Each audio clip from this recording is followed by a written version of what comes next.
WQAM. Rap paper, pick me up. Irregularity can keep you tied up in knots. I haven't crept in a week. Feels like I got a German Shepherd in my colon. But you don't need to be irregular. I say we dynamite it. All you need is Colace. It was a German Shepherd. Take doctor-recommended Colace for gentle regularity. 9:01 at 560 WQAM. Happy Thursday to you. I'll tell you, why do we even discuss anything besides Star Trek, huh? What's the point? Star Wars, I'm sorry. Is there any point? I don't know if you can hear us just fine, but we can't hear ourselves. But apparently we're on the air. I hear you just fine. You hear me just fine? We're not getting audio from ourselves or from you. We can barely hear you. Everything here is just great. But apparently on the air. And now it's all back again like we did before. Something must be messed up in the main controller because I'm hearing everything like in feedback. Well, let's do the whole show like this. You hear that? Okay, I can barely. It sounds like I can't even tell you. So what would you suggest now that I'm hearing myself back? It's in the master control again. Somebody's dicked with a switch again. Keep talking. Apparently you sound fine. I'm just not going to be able to hear what you're saying. When you say I sound fine, I'm hearing myself back like half a second later, real loud. So somebody is dicked with something there, because the thing that amazes me about this is that we sit around, we talk from 7:30 until just before 9 o'clock every morning, pop, pop, pop, pop, pop, and then all of a sudden, like about a minute before we go on the air, hello, what? This ain't gonna work, I'll tell you that right now, because you've got something really desperately screwed up down there. I don't know what to tell you. We're running around like crazy people. Well, there's nothing on this end. Everything looks as normal like we do it every day. It's just amazing to me how it's always on that end. You know what I'm talking about? Uh-huh. Always on that end.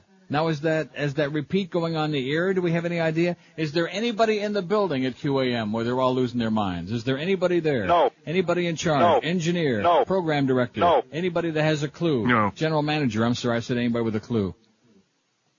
See, I can't keep doing this because I'm hearing myself back real loud in my monitor. And it ain't going to work. So what would you suggest? Should we play a little bit of music? Should we do like a two-step? Maybe you should play some music. Or I see. I mean, how is this possible? We were just talking like 5 minutes till 9. So we know it's not going on in these studios here because, just like you said, it was fine before we went on the air, so something's going on in the control room. Because I hear you just fine, but I hear myself back. So somebody is dicked again in the control room one more time where they just can't keep their hands off the swishes. I say maybe we just cancel the show. I think that's a real good idea. It's kind of murky here anyway, dripping a little bit, pouring like crazy there. I mean, I can do it like 4 hours like this, but it's going to take me away in a straitjacket because I'm hearing everything back like real loud. In fact, I don't even know at this point if I'm on the air or not. Am I on the air? You're on the air. I see. And is that all coming back a second time like I'm hearing it? I'm on the phone at the same time. I see. With George. Join the overnight guys, Joe and Mark. This is like back to the old WABC days with the reverb. I feel like Cousin Goosey without the bad hairpiece.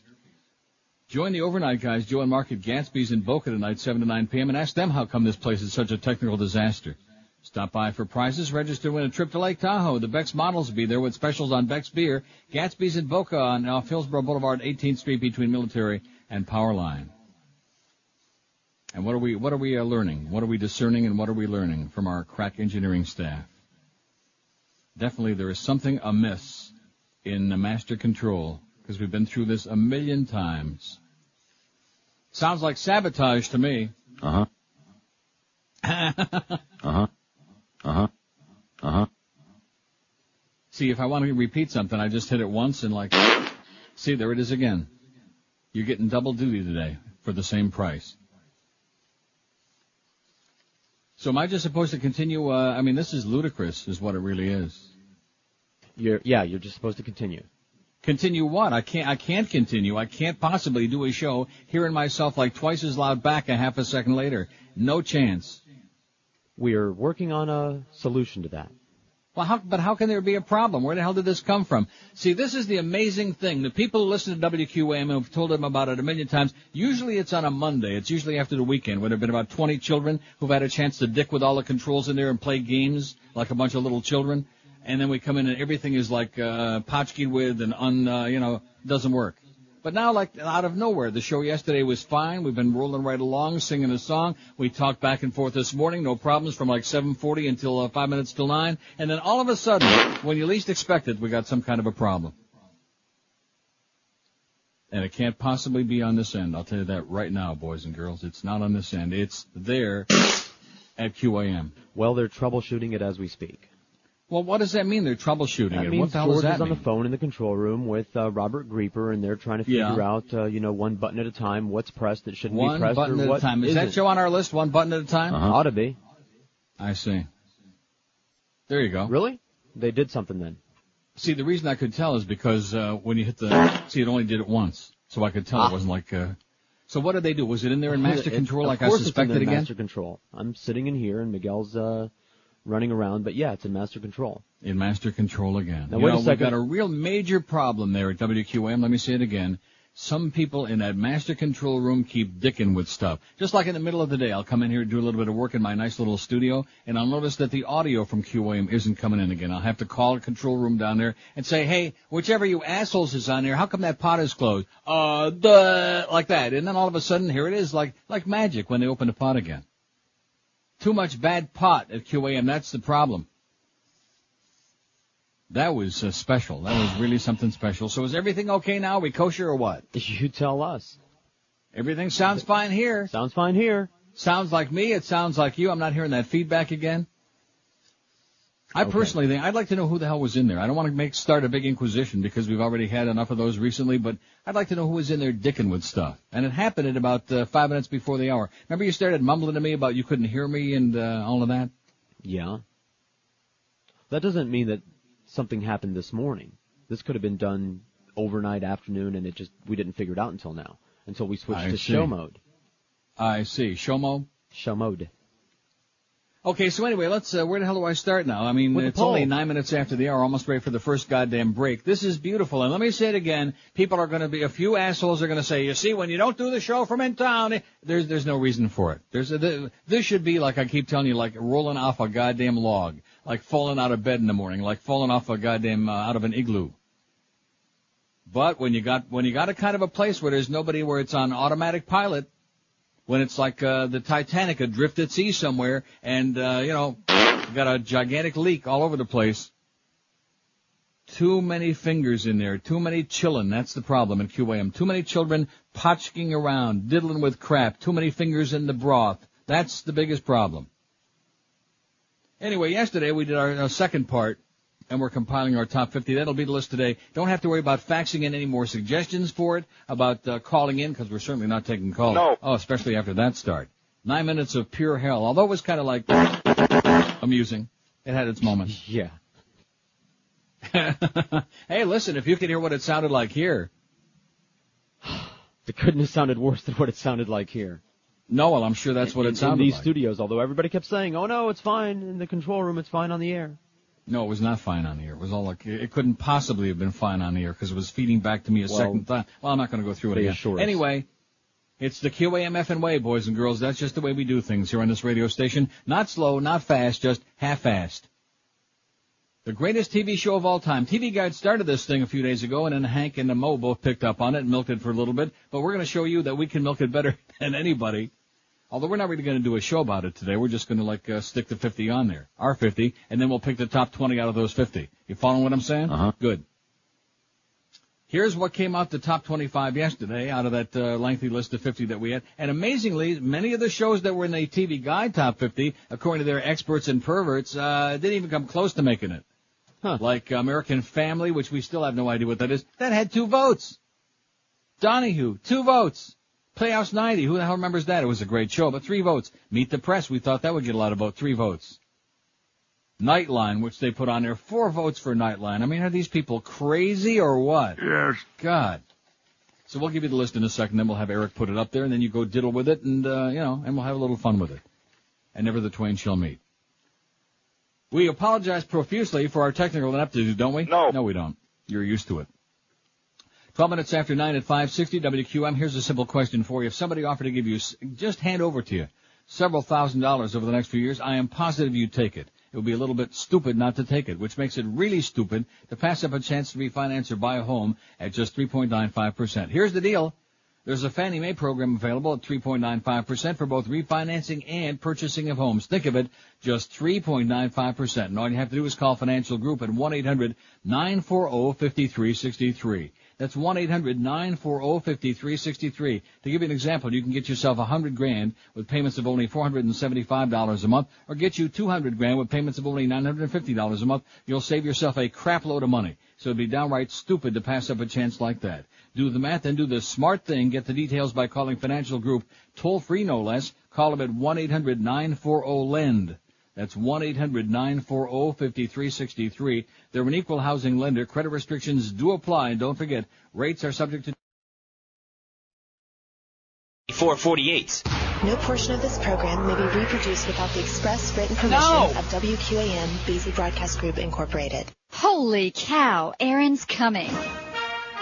This month at the Learning Annex, learn how to become a Jedi Knight in 2 short hours. Please don't deactivate me. Learn how to use a lightsaber. Learn how to fight clones, cyborgs, Darth Vader, and other intergalactic forces. The Learning Annex Jedi Knight class. Enroll now and may the Force be with you. Or as we said at the beginning of the show today, may the Force be with you, and I think we were. 9:17 at 560 WQM. George saw Star Wars Part 85 already and said, it was pretty good. It was adequate. Better than the first, but that's not saying much. Well, I got 700 reviews of it, but I'll pick out the best one that I got here from, what is this from? CNN.com. It's okay. It's well worth going to see, okay? Let your kids drag you along and go see it. It'll kill some good time. Also, is it one of those real long ones, like an epic? Real long, and it doesn't really get going good until the second half, but then it gets good. Yeah, so in other words, bring a book and a flashlight. Bring a Playboy and a flashlight and the kids. The greatest TV show of all time. Okay, here's the 25 survivors from today, and then I'll give you the 25 from yesterday. We'll make sure that we got the same 50. We'll put it on the damn website, and then you can diddle with it, okay? MASH. Monty Python's Flying Circus. Did very well, by the way. Cheers. Twilight Zone. Star Trek The Next Generation, Sesame Street, The X-Files, Friends, Law and Order, ER, West Wing, The Larry Sanders Show, Taxi, The Rockford Files, Rowan and Martin's Laugh-In, The Prisoner, Baywatch, Bonanza, Frasier, Buffy the Vampire Slayer, The Price is Right, Your Show of Shows, St. Elsewhere, The Oprah Winfrey Show, and The Fugitive, misspelled. That's with 2 I's, please, 3 I's. Eric, I just mentioned that. There's no A in fugitive. I just passed that along just for what it's worth, Eric. I mean, I realize that you're very picky about your spelling, so get it right. And then the 25 we had from yesterday from, are you keeping up with this? Are we following this or what? He's already it's being a little got bit confusing. All in the Family. Beat the pants out of everybody yesterday. Seinfeld, The Simpsons, The Sopranos, Tonight Show with Johnny Carson, The Honeymooners, I Love Lucy, and Miami Vice, The Osbournes, Saturday Night Live, South Park, Hill Street Blues, 60 Minutes, and Soap. Leave It to Beaver, Benny Hill, Hawaii 5, Barney Miller, Mission Impossible, The Andy Griffith Show, Alfred Hitchcock Presents, Carol Burnett Show, Kojak, Dick Van Dyke Show, and the Monkees. Those are the 50. God. Those are the 50 for the list, and we'll have those up there, and you can vote at neilrogers.com. We'll pick the top 20, and then we'll Schmidt can the whole thing. It'll kill some good time, though. I think 3 days, right? 3 or 4 days. Yeah. All right. Exactly. So you can dick around with us with all these technical problems. We don't care. We know how to kill time better than anybody in the world on this show. We're butchering it. So eat your hearts out at TV Guide with your very crappy marginal list. In fact, during the break, I'm going to go log on to their website again and check on and see how they're public. Although it doesn't really change very much. The one where the public is voting on their website on tvguide.com, because considering the fact that it's like a worldwide thing, there just aren't that many people logging onto there. Of course, you can only log on once on their website. I just mentioned that in passing. Okay, let's see. I promoted, I don't even know if you can understand the thing with Joe and Mark. I'll do it again later. Join George Saturday from 2 to 4 at Fort Lauderdale Harley on Federal Highway south of Oakland Park Boulevard for crappy prizes, but free food from Little Old Caboose, Sopranos, and drinks from Champion Light. I see. So he did manage to find a way to stick that all in there, didn't he? Sneaky.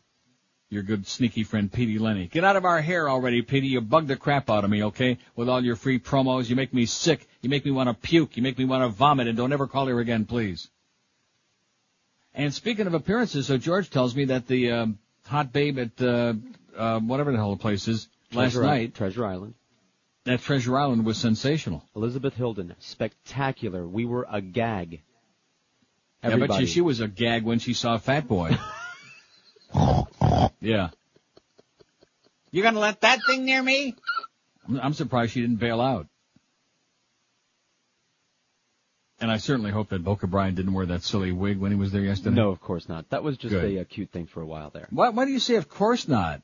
When he brought that in that one day, he was serious. No, he wasn't. It was a larf. Yes, he was. He wanted to be Joe Pesci Jr. A big blonde wig, which sure as hell beat some of the hair pieces I've seen lately. But at any rate, Bush was warned of hijacking plot. Everybody's talking about this now. And the old saying where there's no sense, there's no feeling. Uh-huh. In the weeks before the September 11th attacks, President Bush was told by U.S. intelligence that Osama bin Laden's terrorist network might hijack American airplanes, prompting the administration to issue a private warning to federal agencies the White House finally acknowledged last night. But officials said the president and U.S. intelligence didn't know that suicide hijackers were plotting to use planes as missiles as they did against the World Trade Center and the Pentagon. Right. There's been long-standing speculation shared with the president about the potential of hijackings in the traditional sense. White House Press Secretary Ari Fleischer said, "We had general threats involving Osama bin Laden around the world and including in the United States and all the ships at sea." He said the administration, acting on the information received last summer, notified the appropriate agencies that hijackings in the traditional sense were possible. The warning was never made public, he said. The development, first reported by CBS News, comes as congressional investigators intensify their study of whether the government failed to adequately respond to warnings of a suicide hijacking before September the 11th. It's the first direct link between Bush and intelligence gathered before September 11th about the attacks. I thought it was just going to say it was the first direct link between Bush and intelligence. Fleischer would not discuss when or how the information was given to Bush, but a senior administration official speaking on condition of anonymity said the president was made aware of the potential for hijackings of U.S. planes during one or more routine intelligence briefings last summer. And keep in mind, now that we know that the FBI and the president and all the ships at sea, that they had warnings, even if it was just the traditional sense of hijackings, how come we didn't have, air marshals on the planes? Oh, that would have cost money. I see. Just thinking out loud. I mean, even assuming that we didn't have any idea, even though we knew that there were guys like Moussaoui who were learning to fly, in a straight line and not land or take off. But even assuming that we were too stupid to figure that out, how come it is we didn't have any federal marshals on the airplanes? The CIA would not confirm what it told Bush, but the agency said the issue of bin Laden's attempting an airline hijacking was among a number of terrorist methods raised to U.S. government officials at the time. But there was no information that suggested hijackers would crash planes into American landmarks, and there was no mention of a date, a CIA official said. Well, if the CIA is going to get it right, we have to have a date and a time. Otherwise, forget about it. The information was based on intelligence obtained by the U.S. government, the official said, without specifying. I will tell you there was, of course, a general awareness of Osama bin Laden and the threats around the world, including the U.S., and if you'll recall, last summer we publicly alerted and gave a warning about potential threats on the Arabian Peninsula, Fleischer said. Boy, he makes me sick, He just makes me nauseous. But he said Bush had never been told about the potential for suicide hijackers steering the planes toward U.S. targets. Still, acting on the information the government did have, the administration notified the appropriate agencies. I think that's one of the reasons we saw people who committed the 9/11 attacks use box cutters and plastic knives to get around America's system of protecting against hijackers, he said. Well, what does that mean? Huh? I don't get it either. First of all, it's widely believed the box cutters were already planted under the seats, like the ones they found in Atlanta that we never hear any more about. So what the hell does that mean? Fleischer said he didn't know what agencies were notified or what they were told. Schlock. Haphazard schlock. Just like it's continuing to go on, right? Isn't that right, Normanetta? Uh-huh. You bet. Schlock. Dog and pony show. The AP reported earlier this month that FBI headquarters did not act on a memo last July from its Arizona office warning there were a large number of Arabs seeking pilot security and airport operations training at least one U.S. flight school, and which urged a check of all flight schools to identify more possible Middle Eastern students. A section of that classified memo also makes a passing reference to Osama bin Laden, speculating that Al-Qaeda and other such groups could organize such flight training, officials said. The official said, however, that the memo offered no evidence bin Laden was behind the students that raised the concern. Senator beady-eyed Bob Graham of Florida, the Senate Intelligence Committee chairman, said through a spokesman yesterday that the revelations in the memos marked an important discovery in Congress's investigation into why the FBI, the CIA, and other U.S. agencies failed to learn and prevent the September 11th plot. It represents a failure to connect the dots, said Graham's spokesman Paul Anderson. This was dismissed rather lightly at FBI headquarters. The FBI, that's the chigger in the woodpile. You know what I'm talking about? Yep. They're too busy reading all those spicy files that J. Edgar Hoover left behind about everybody's sexual peccadillos. The FBI has also faced tough questioning about whether it failed to act aggressively enough after arresting Zacharias Moussaoui, that Frenchman of Moroccan descent with a big bald head, in August after he raised concerns by seeking flight training at that Minnesota flight school where he just wanted to learn how to fly in a straight line and not take off and land, etc. Moussaoui has emerged as the lone defendant charged in the aftermath of the attacks, which killed more than, well, you know that. FBI Director Robert Mueller repeatedly has said he wished the FBI had acted more aggressively in addressing the Arizona and Minnesota leads, but said nothing the FBI possessed before 9/11 pointed to the multiple airliner hijacking plot. The FBI wouldn't know a goddamn hijacker if he walked right in with a goddamn gun at their forehead and said, "Stick 'em up, asshole, and let me sit at the controls." They wouldn't get it. They wouldn't get it, and they can't get it. The FBI, to make a long story short, blows. 926 at 560 WQM. Here, I'll tell you something else that blows, and that's running around all over town in the heat, and of course in the rain. What's the point? What's the point of getting soaked and running from one expensive department store to some stupid bedding store when you can just sit right there in your nice comfortable room, unless you got a leak in the roof, and call Dial-A-Mattress, 1-800-Mattress, like I always do. Every few years, even the best mattress in the world wears out. It gets lumpy and bumpy and crappy. It's not going to last forever. And as a result, your back starts giving you the message, it's time for a great new mattress. So just make that one easy call to 1-800-Mattress and pick out the Serta, the Sealy, the Simmons King Coil mattress that you like and want. They'll have it in stock ready for almost immediate delivery. Because when you call Dial-A-Mattress, you pick the day and the 2-hour window for your delivery when it's going to be convenient for you any day of the week, 7 days. Some other companies make you sit on your ass all day, and then you'll be lucky if they show up. Not at Dial-A-Mattress. You pick the 2-hour window, like 11 to 1, 2 to 4, 3 to 5, etc., and so on, 5 to 7:30. You also get a 30-day in-home comfort guarantee, so you can test your mattress the right way by sleeping on it and doing your thing on it to see if it's exactly the one you want. If not, no problem. They'll swap it for you. Nobody can match Dial-A-Mattress's everyday low prices either. So instead of getting soaked or schwitzing your brains out, just make the one easy call. They'll be knocking on the door in no time at all. You'll be sleeping like a child as soon as tonight. Call 1-800-Mattress, 1-800-MATTRES, or check them out on that wicked worldwide. This Friday, live from Baltimore on Sports Radio 560 QAM. Oh, my God. Life is a bitch. My boss is a witch. Yes. 60 hours every week and I'll never be rich. Send in my clone.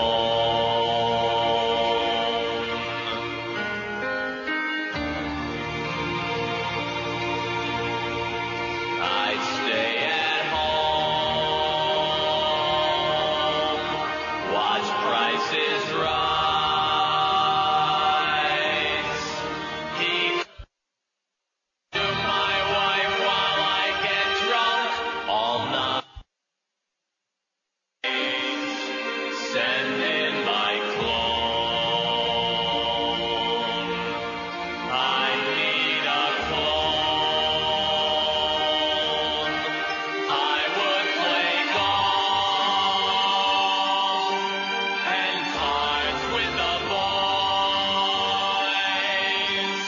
Spend my whole day at the mall buying gadgets and toys. While he's at work with the pressure, the stress, and the noise. I'm home alone. I need a clone.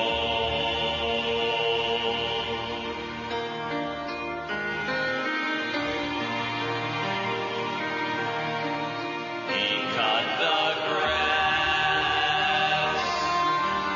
Take my family to mass. I spend the mornings in bed, afternoons on my ass. Send in my clone. I need a clone. Okay,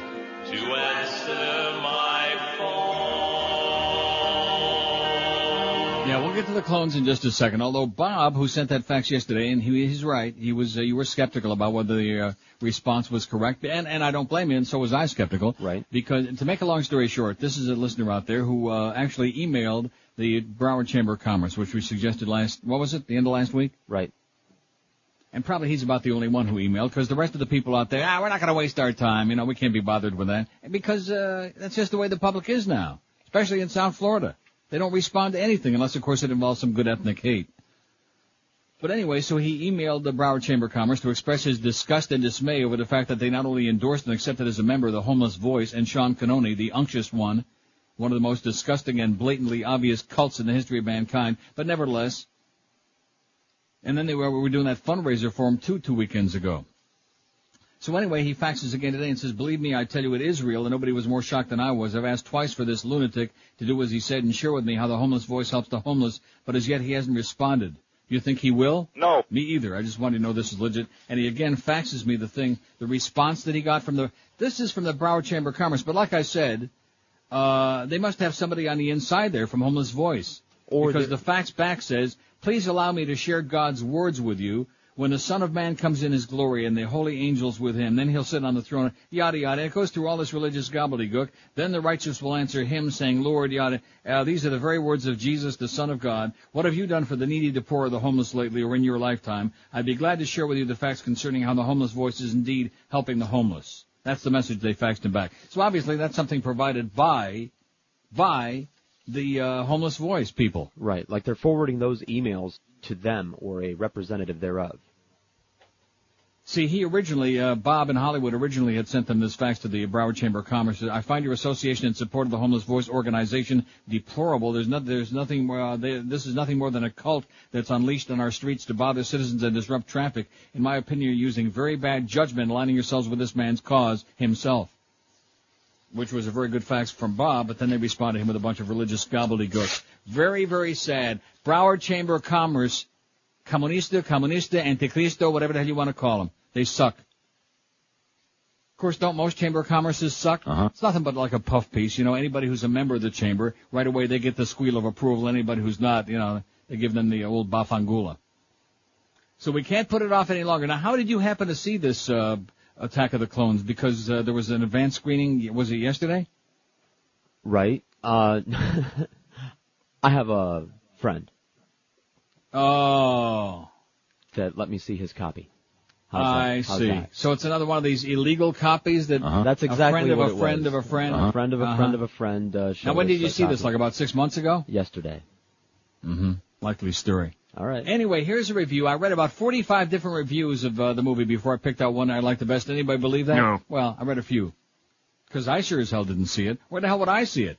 I don't have any friends up here that got copies of, although I did see Smallville last night. Oh, thank God. I didn't forget about that last night. That was great. That was one of the better episodes. The only bad news, and I did notice I paid attention to Clark's feet last night, and boy, does he have big ones or what? And feet, too. Man.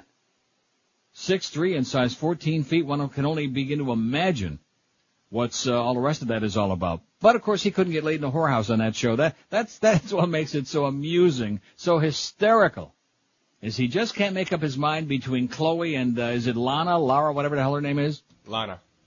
Now, did you see it? On Tuesday, yeah. See, there he goes. I was watching a hockey game on Tuesday. Okay, you'll have to pardon me. I had more important priorities. But it's on since I get a chance to watch it on Wednesday on Global here. Then no problem. And I'm sure it was the same episode, right? The one where the guy tried to kill both, and of course Clark was there to save them both and dig the crypt out of the ground, et cetera, and so on. That was it. And right at the end of the show, of course, Lex Luthor, who just really getting on my freaking nerves, although at least we didn't see Daddy last night, thank God. That's going to be for next week. Which I won't be. I'll be on vacation next week in Amsterdam. Won't be able to see the last episode of the season. God damn it. Boy, does that frost my ass. Somebody's going to have to tape that for me. Something about Lex that I didn't notice before until this episode. People that have, like, bulbous knobs. What, he's bald? Yeah, well, besides that. But people that have bulbous knobs on the backs of their heads shouldn't be sporting that hairstyle. I never noticed that he had a bulbous knob. He has a bulbous knob that looks like a big boil on the back of his head. But it's part of his skull. I never noticed that. Well, I didn't either until thought that last Tom Wellington night. might have had a bulbous one, but I didn't know that. Yeah, a big knob. But at any rate, now what the hell was I just talking about before you started with you were talking about Lex Smallville Luthor? And taping it, and you're going to Amsterdam and No, but about something in the show. Oh yeah, right before the end of the show, of course, he gets that his henchman now, his crazy doctor that Lex Luthor's got working for him. He's got that thing in a bag, that he found from when the spaceship landed. They're searching for the meteorites, yada yada yada. And of course, nobody's suspicious at all. It makes sense to me. The fact that Clark is putting an arm into the ground and all of a sudden pulling that kryptonite. Nobody asks any questions about it. Like, how did you get me out of here? Things like that. Right? Right. No, nobody's ever watching when that happens. In fact, what's her name? Lana, she's having more visions than Charity on Passions before she got put on ice and Zombie Charity replaced her. Oh, by the way, speaking of that, for my Passions people today, it's a must-see today. As poor Grace gets a pain in the neck and a pain in the back because the Zombie Charity is threatening old Tabitha with a voodoo doll of Grace and keeps sticking a pin in her neck, and Grace, like that. It's a beautiful thing. Oh. Boy, how the hell am I going to be able to keep my sanity not seeing all these great shows, for a week in Amsterdam? I don't know. I may have to cancel. Don't you think? No. That'd be a good poll question. What would you rather do? Spend a week in Amsterdam? It looks like the weather's going to be beautiful, by the way. Temperature like 68 to 75 every day for the next several days. Would you rather spend a week in Amsterdam, or would you rather stick around and watch Smallville and Passions? Because I'm not going to get either one of those over there. I'm going to have to think about that. Okay, I just decided. 20 till 10. We'll get to the review here. We'll get to all this stuff. We're a little bit behind time today and by the way, the poll is up. Eric got that up real fast. Nice going, Eric. That's because George faxed it to him about 8 hours ago. But seriously, the poll is already up. Our final definitive, this is the one. Whatever show you like, this is on there now because these are the top 50. The greatest TV show of all time. And then, of course, once we get your votes, then tomorrow we'll have for you the top 20 of all time based on, of course, not some stupid, insipid poll by TV Guide and their pseudo-intellectuals who think, what do they have? Oh, yeah, they had Seinfeld. Well, 20 till 10 at 560 WQAM. Hey, Clark Kent would like to know, how'd you like to have a big one, huh? A big paycheck. Of course, that's what we're talking about, some serious cash. If you do like some, if you would want to be having some, then Fast Train can help you achieve a brand new career in just 4 short months. You can actually double the size of your paycheck by becoming a computer professional before this summer is over.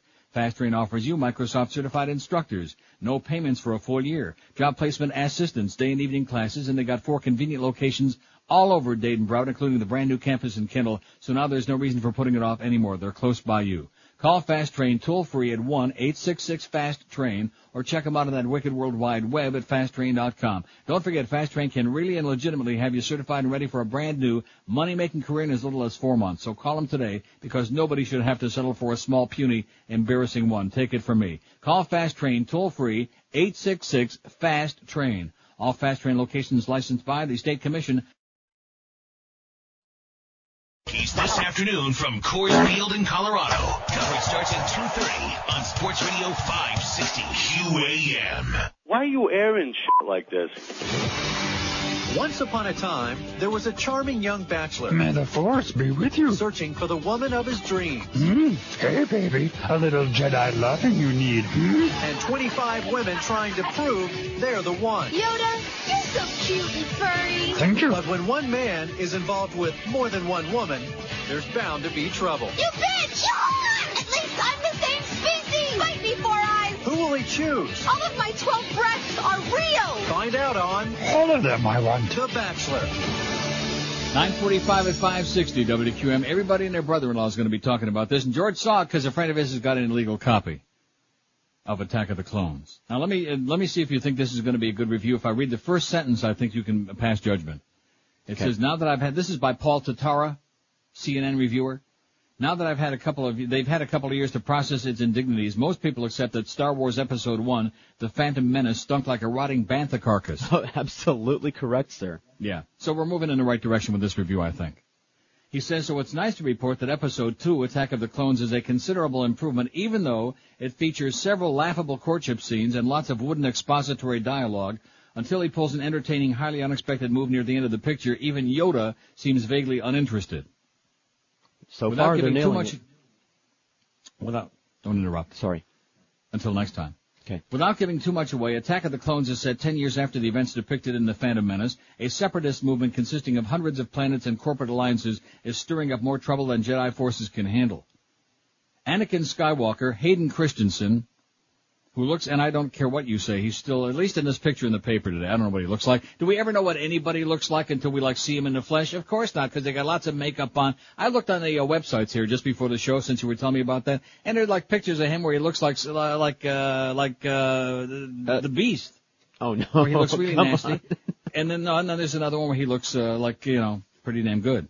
And he is 19, by the way, just mention that, so don't get all bent out of shape, although he does look about 15. I would definitely check ID with him. So we don't really know what he looks like. But anyway, Anakin Skywalker, Hayden Christensen, who's now an irritable Jedi in training, bristles under the tutelage of Obi-Wan Kenobi, Ewan McGregor virtually channeling Alec Guinness, when an attempt is made on the life of Senator Padme Amidala, Natalie Portman. Anakin whisks her away to the safer and more conveniently romantic planet Naboo. Am I getting all these names right? Yeah, you're nailing them. Good. Because needless to say, I haven't got an legal copy of this. And the picture that's in the National Post in the Arts and Life section this morning, and again, you don't know what somebody looks like until you see them in the flesh, but all I can say about poor what's-her-name, Natalie Portman, is, because she's standing right behind Hayden Christensen here, she ain't too good. I think she's hot.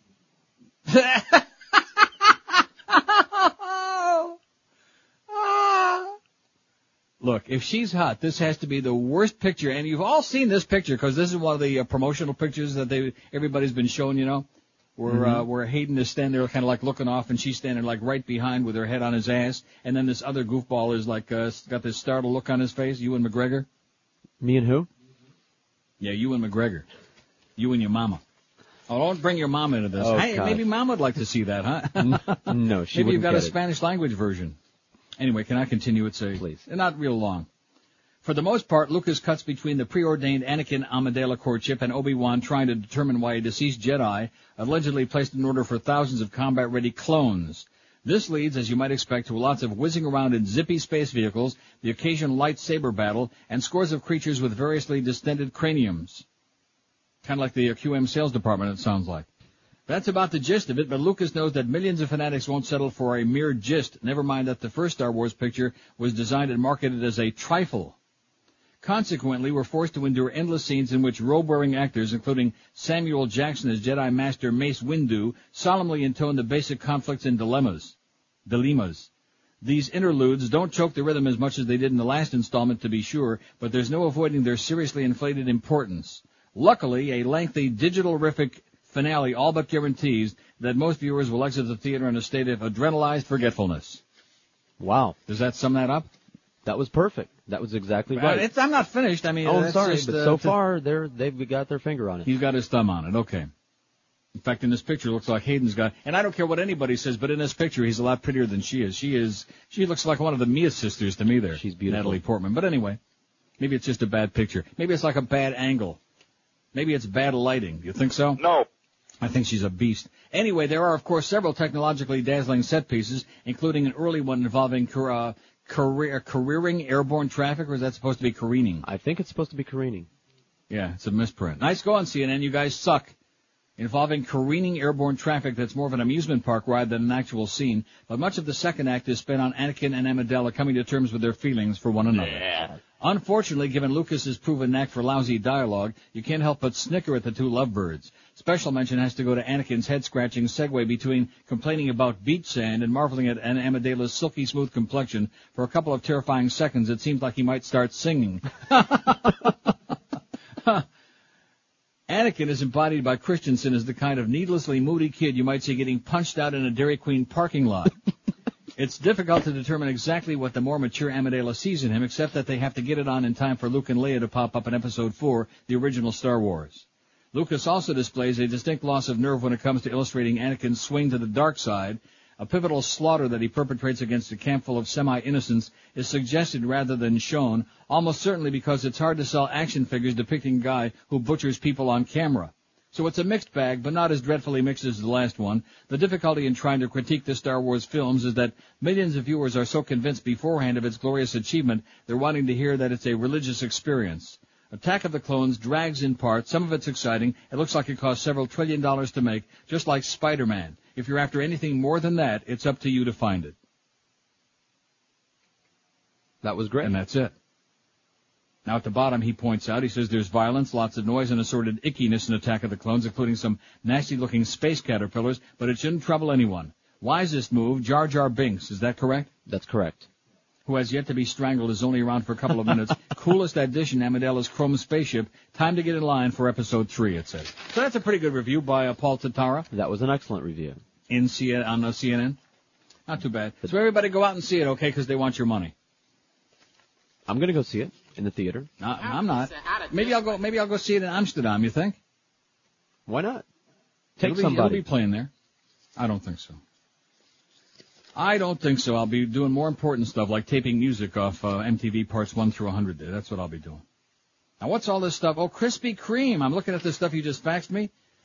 Canadian marijuana reform considered the U.S. Too bad.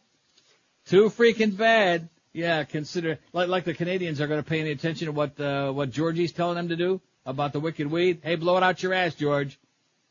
Man, who are these people kidding, huh? They want the whole world to be as repressive and back-ass war as they are. Oh! Deliciously different marijuana. Deliciously different marijuana. Who would have thought you'd live long enough to see this? Hearings by Canadian parliamentarians into legalizing marijuana. And even more amazing is who's running the hearings. Senators whose average ages tended to those 55 plus.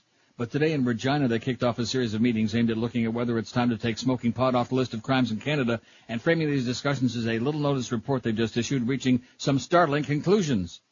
The Senate committee concludes there is no convincing evidence that smoking pot leads to using harder drugs. It says marijuana use does not induce users to commit other crimes or engage in risky activity, such as driving quickly. Like, for example, drunks.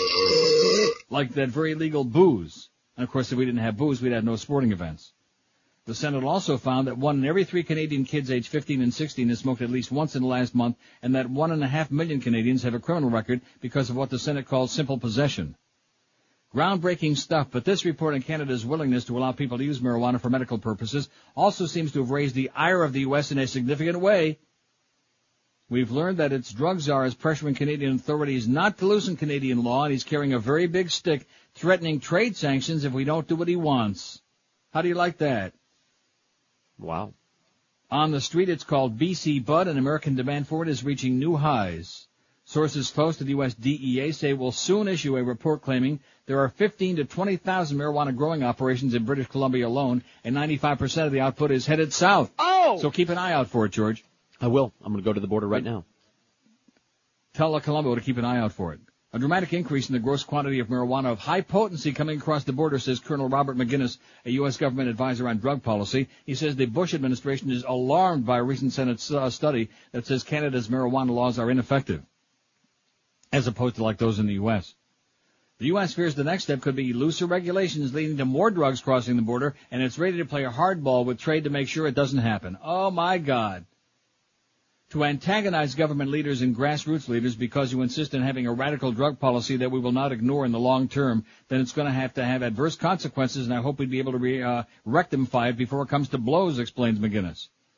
The U.S. is closely watching the Canadian marijuana debate and is working behind the scenes to influence the outcome. Next month, the President's chief of drug policy attends a drug conference in Quebec, and he'll make sure his counterparts understand that the U.S. opposes liberalization. The whole world has to goose step into line with the U.S. and put everybody in jail for a few, pin joints. As for the Canadian government, Solicitor General Lawrence McCauley did not respond when asked if Canada is being pressured by the U.S. The Organization for the Reform of Marijuana Laws says the Americans have a habit of throwing their weight around to influence other countries' drug laws. Ottawa was pushing ahead with plans to provide government-grown medical marijuana people with serious illness, but those efforts appear to have stalled. But the American angst over medical marijuana use may be a little bit premature. As of Friday, fewer than 255 Canadians have received licenses to smoke, and of those, 164 can smoke their own because enough government-grown isn't available yet. End of story.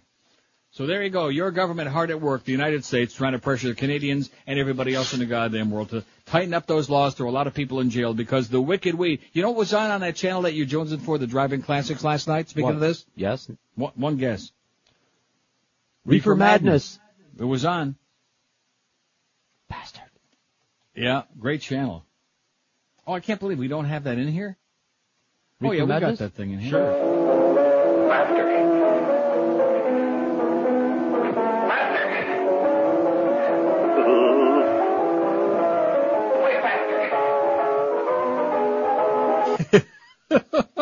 That's right. You're going to be pounding on that piano real fast, baby, when you start smoking that wacky weed. Like a bunch of overgrown children. And just like they said the other day, even the Republicans, even the most harsh of the right-wingers said, hey, these drug ads are a waste of time, not getting the job done. 9:56 at 560 WQAM. Hey, summertime is coming, even though in spite of the crappy rainy day today, the heat is insufferable, the humidity is unacceptable. But Oleomed is one product that'll make you feel your best and keep you in good health in spite of any of the conditions in South Florida, the awful allergens in the air and all the other crap. Oleomed's a soft gel capsule that contains pharmaceutical-grade olive oil along with vitamins and with minerals and herbals to promote health for your prostate and heart, for your blood pressure and cholesterol. They've got a separate supplement to promote health in your circulatory system. There's one for digestive and endocrine systems, your skin and bones, even one to help your mind, and it certainly couldn't hurt, all using the benefits of pharmaceutical-grade olive oil. And don't forget, Oleomed's got a whole line of products for men and for you ladies out there as well. Oleomed's available in stores all over town. You can pick some up today at Walgreens, Whole Food Markets, Navarro Pharmacy, or Sedano's. It's a phenomenal new product that's helped thousands of people in South Florida stay healthy. So if you want to get some or you want to get some information about what they do, just call them toll free. They'll be happy to answer your questions. Call 866-OLEOMED, 1-866-OLEOMED, or order their products on their website, Oleomed America. To enter, value of prize is $6,000. See dealer for full details. The Neil Rogers Show on 560 WQAM, Miami, Fort Lauderdale. Esta es el show de la mañana con Neil Rogers. Esta es su cerebro. ¿Tienes preguntas?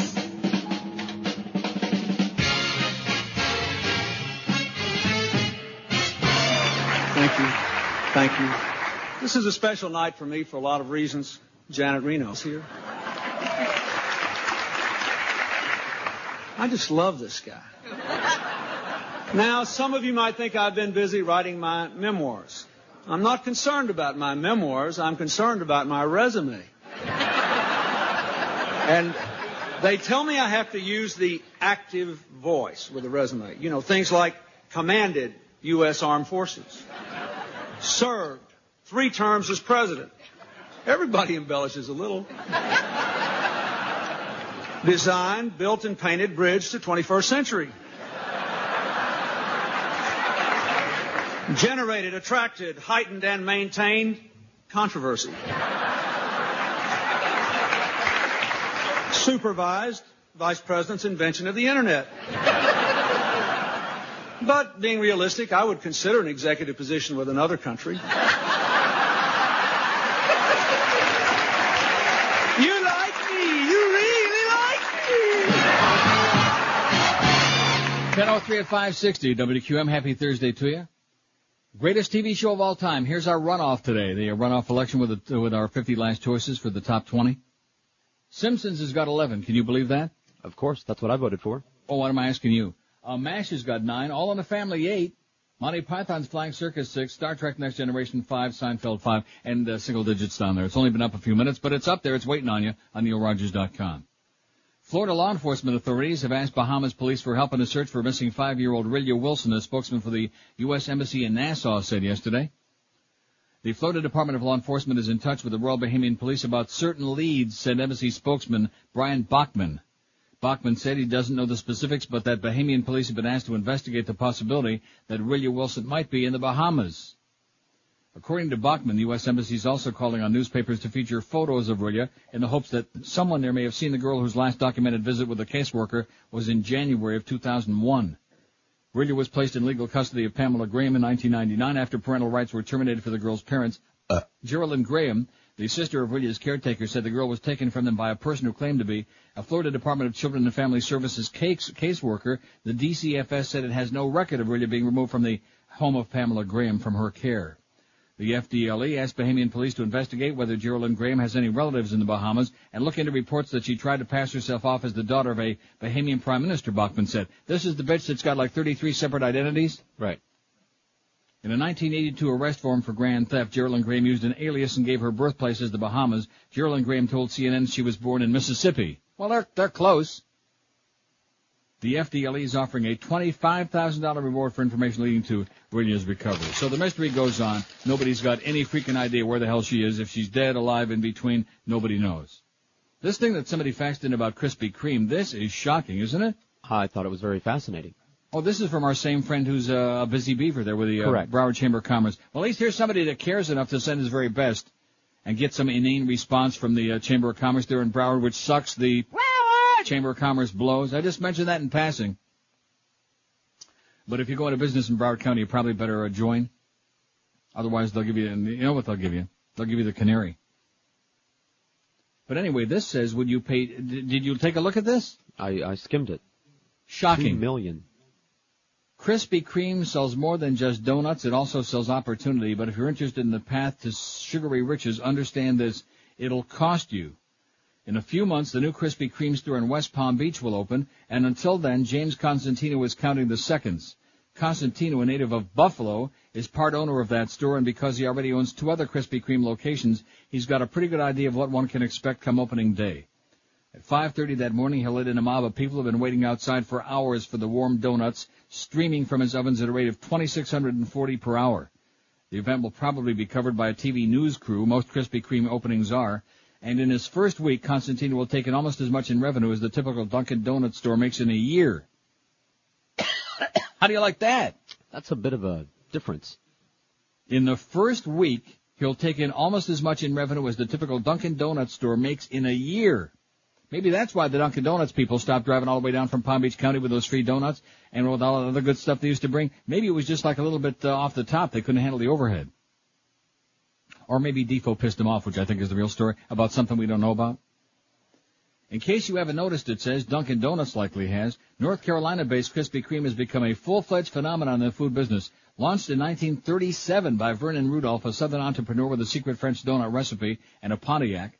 The company went unnoticed for decades before it expanded nationally in the mid-1990s, in part through franchise locations like the one Constantino owns. It held a public offering in April 2000, and since then its stock is up about 300%. For fiscal 2002, the chain took in $394 million in revenue, and its sales for locations to open up at least 18 months were up almost 13%. Impressive in the fast food or any other retail business. No wonder Constantino is impatient for his Florida store to open. The one there on 163rd Street, the Krispy Kreme, right? That's been there for 100 years. As long as I can remember. That's been there. I've been in South Florida for 26 years plus, and that store, I'm positive, has been there all the time. Now, let's see. It says launched in 37, and it went national mid-1990s, but that one's been there for a coon's age. In fact, what's right next to it there? Some kind of an eggery diner? What the hell do they call that place? The Hammond Eggery? No. No, that's a different place, I think. I don't know. But at any rate, it's a very famous diner. That's right next to it. And they've been right there in the corner of 163rd and whatever the hell that street is there for forever. I think that's Northeast 6th Avenue. Whatever the hell it is, like I just said. Of course, Peaches isn't there anymore. No. Wolfie's isn't there anymore. No. White people aren't there anymore. No. But nevertheless, I bet you a lot of white folks stop by at Krispy Kreme, though. In the daytime. Just like Wayne Arnold's. There's no white people live in that neighborhood, are there? Not a one. No. Not a chance. But there are a lot of white folks and dark folks and in between, and some who haven't decided yet. Kind of like mixed breeds. Like George's family. They stop in there at Wayne Arnold's. Excuse me. In the daytime. I said half breeds. Oh. But that's what Greg told me to say. I'm sure. But if you think the donuts are popular, you should see the line of people trying to get a piece of the business. It says Krispy Kreme isn't signing on any new franchisees right now. It plans to open in the next 18 to 24 months. Yet about 500 people call or email each week to ask for applications. That's even more surprising when you realize how much the stores cost. Almost $2 million on average. Wow. Which is an order of magnitude more than other fast food places. Even McDonald's, the McDaddy of all franchises, cost far less, topping out at about $750,000 per location. And assuming you have $2 million to open a Krispy Kreme and the required restaurant experience, you still have to campaign like a Senate candidate to get accepted. Constantino has worked in the restaurant industry for 30 years and owns 19 TGI Fridays and 6 Denny's locations. Even so, it took him 2 years and 3 trips to company headquarters before he finally got the nod. Kevin Gordon, an ex-banker who specialized in lending to franchisees, called every business day for 6 months before winning a contract to open 9 stores in his hometown of Houston.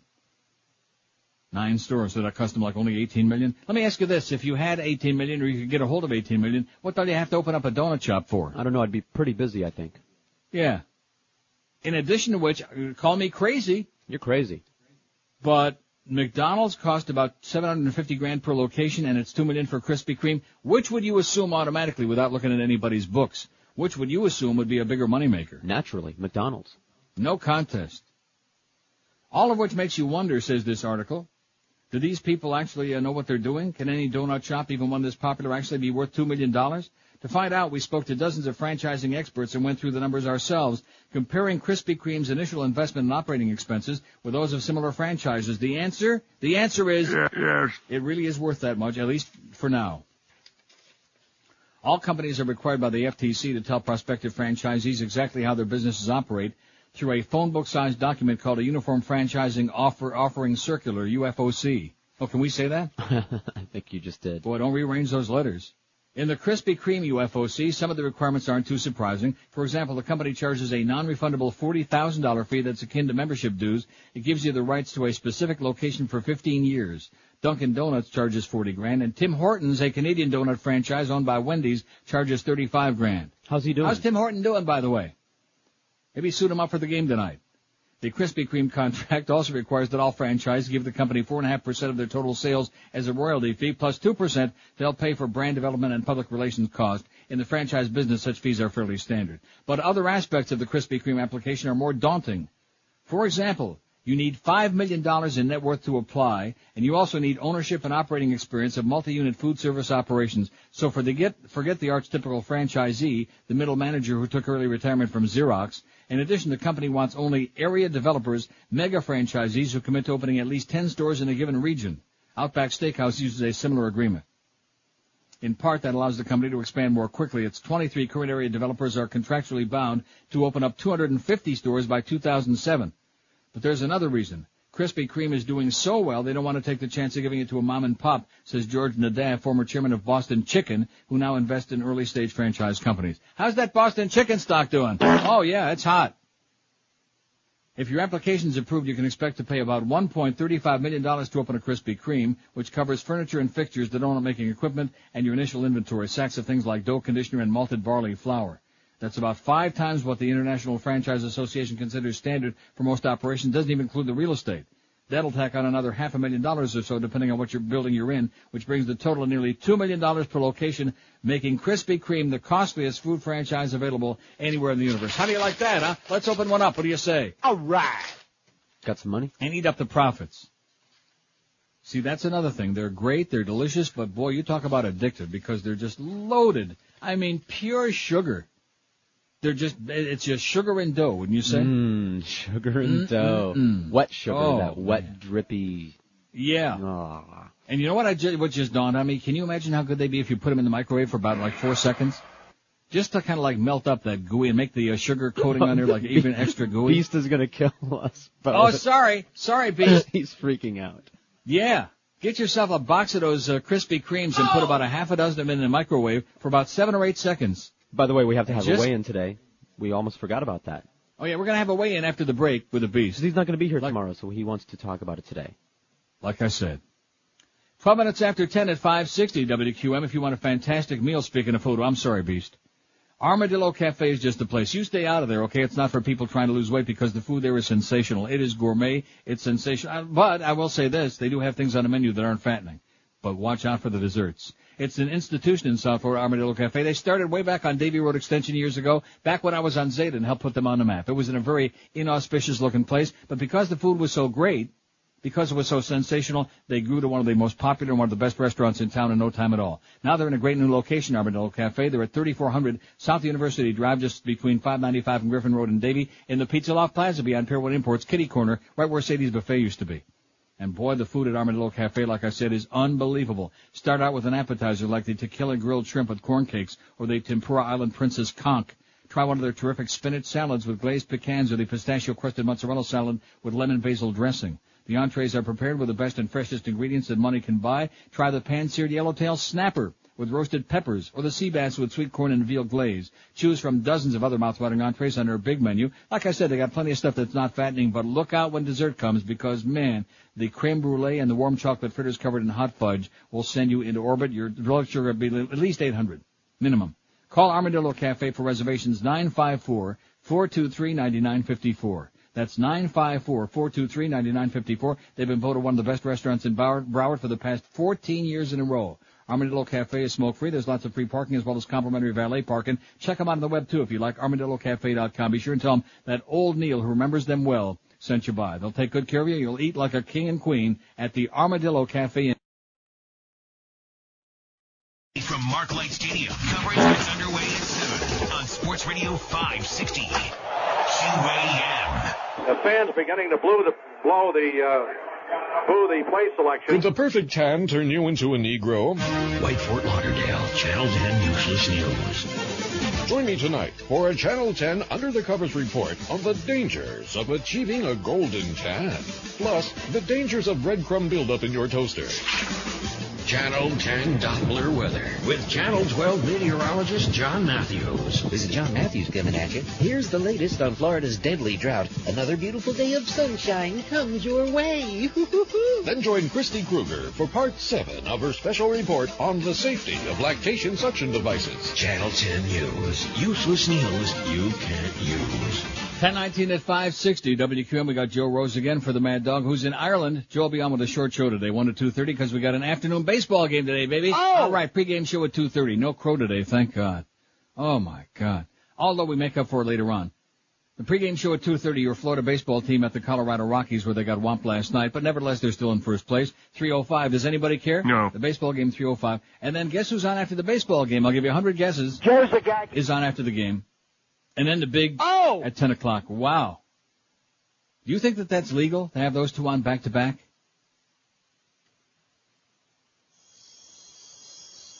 Joe and Mark, the Dirty Boys overnight. Speaking of Joe and Mark, don't forget, join them 7 to 9 o'clock tonight at Gatsby's in Boca.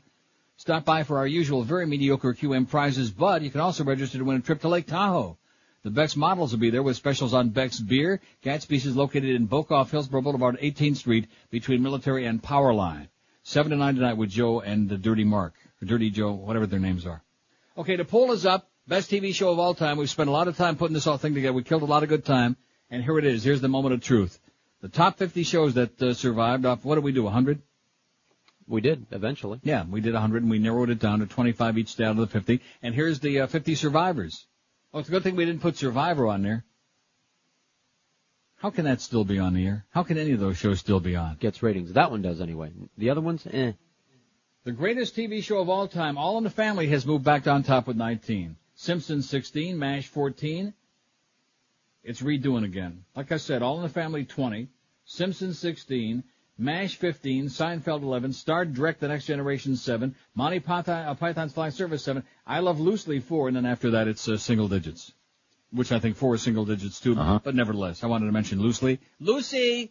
Come on, just for all our Cuban friends out there in the radio, and George and Miguel. Lucy! Babalu, he was really something, you know. He was the brains behind that whole operation. That's right. And what other show was I watching just the other day in one of those old corny retro stations? What the hell was it? It's a Desilu production. The Untouchables, because you were talking about the Untouchables just the other day. No, but that wasn't the one I was watching. But that was also a Desilu production, Star I guess, Trek. huh? Was it? Star Trek, the original. A Desilu production. That Desi man, he came off like a real, you know, like a moron, like a bozo. But he was pretty sharp. He invented the rerun. Did he really? Yeah, he was the one that had the idea of actually taping it, filming it, and keeping the tapes and films and replaying them later on. Just like Ozzie Nelson invented the video, the TV video. How about that? Did you know that? No, I didn't. See, you're learning things every day. Yesterday you found out that Perry Mason was gay. Yeah. The actor, not the character. Raymond Burr was gay. Did I say Perry Mason was gay? Yes. That was a slip of the tongue. I don't think Earl Stanley Gardner would approve of that. Yeah.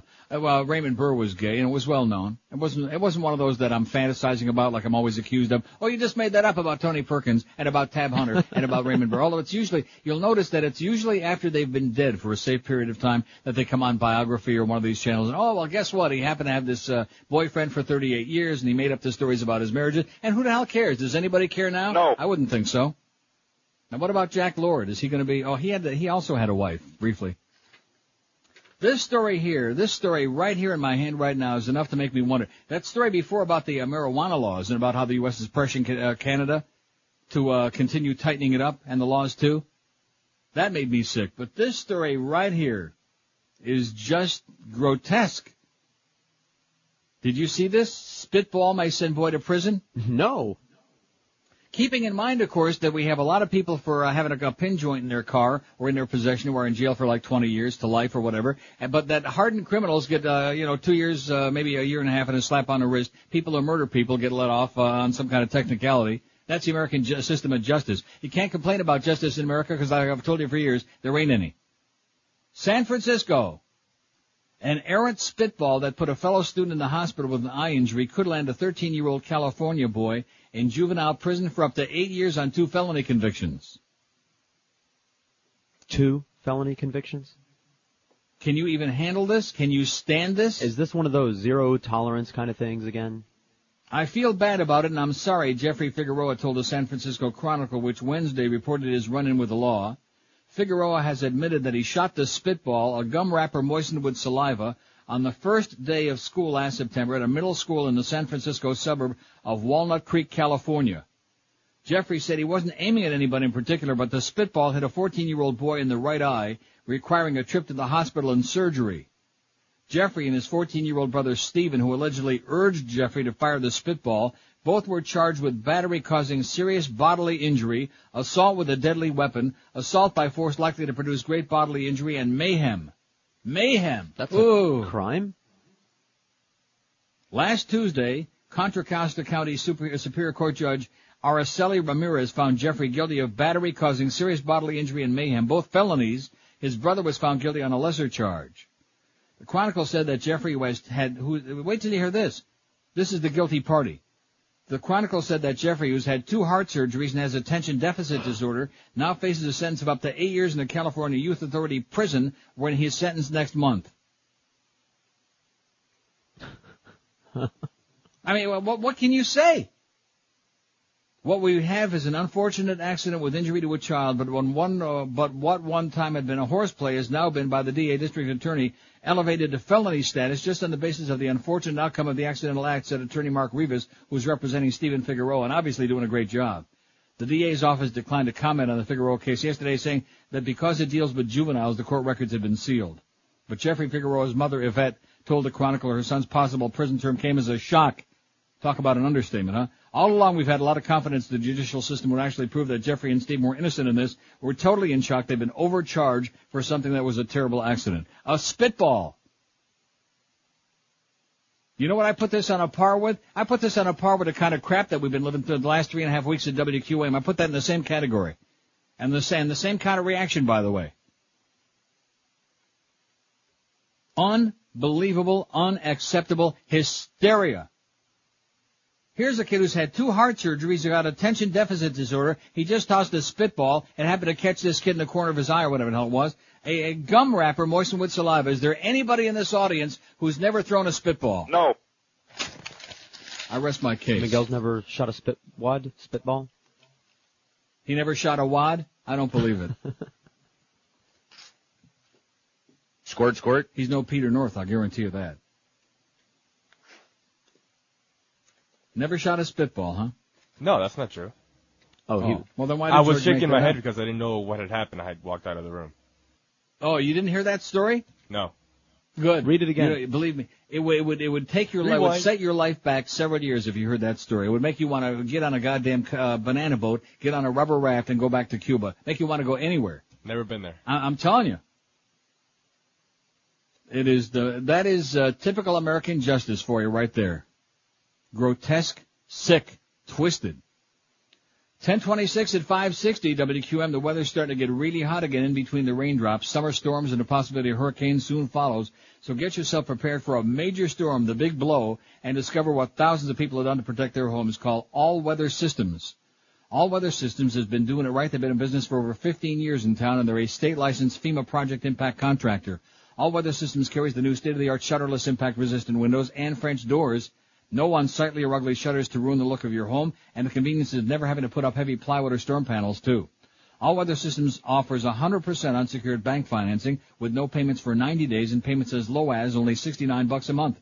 Their impact-resistant windows and French doors have insulated glass, which saves you energy, reduces outside noises, and the non-breakable glass helps keep out criminals and burglars and undesirables as well. All Weather Systems also manufactures a full line of accordion-style shutters, electric roll-ups, and hurricane panels, too. Give All Weather Systems a call today and save yourself the headache of putting up shutters, protect your family from storms and crime, and keep your house looking sensational and energy efficient all at the same time.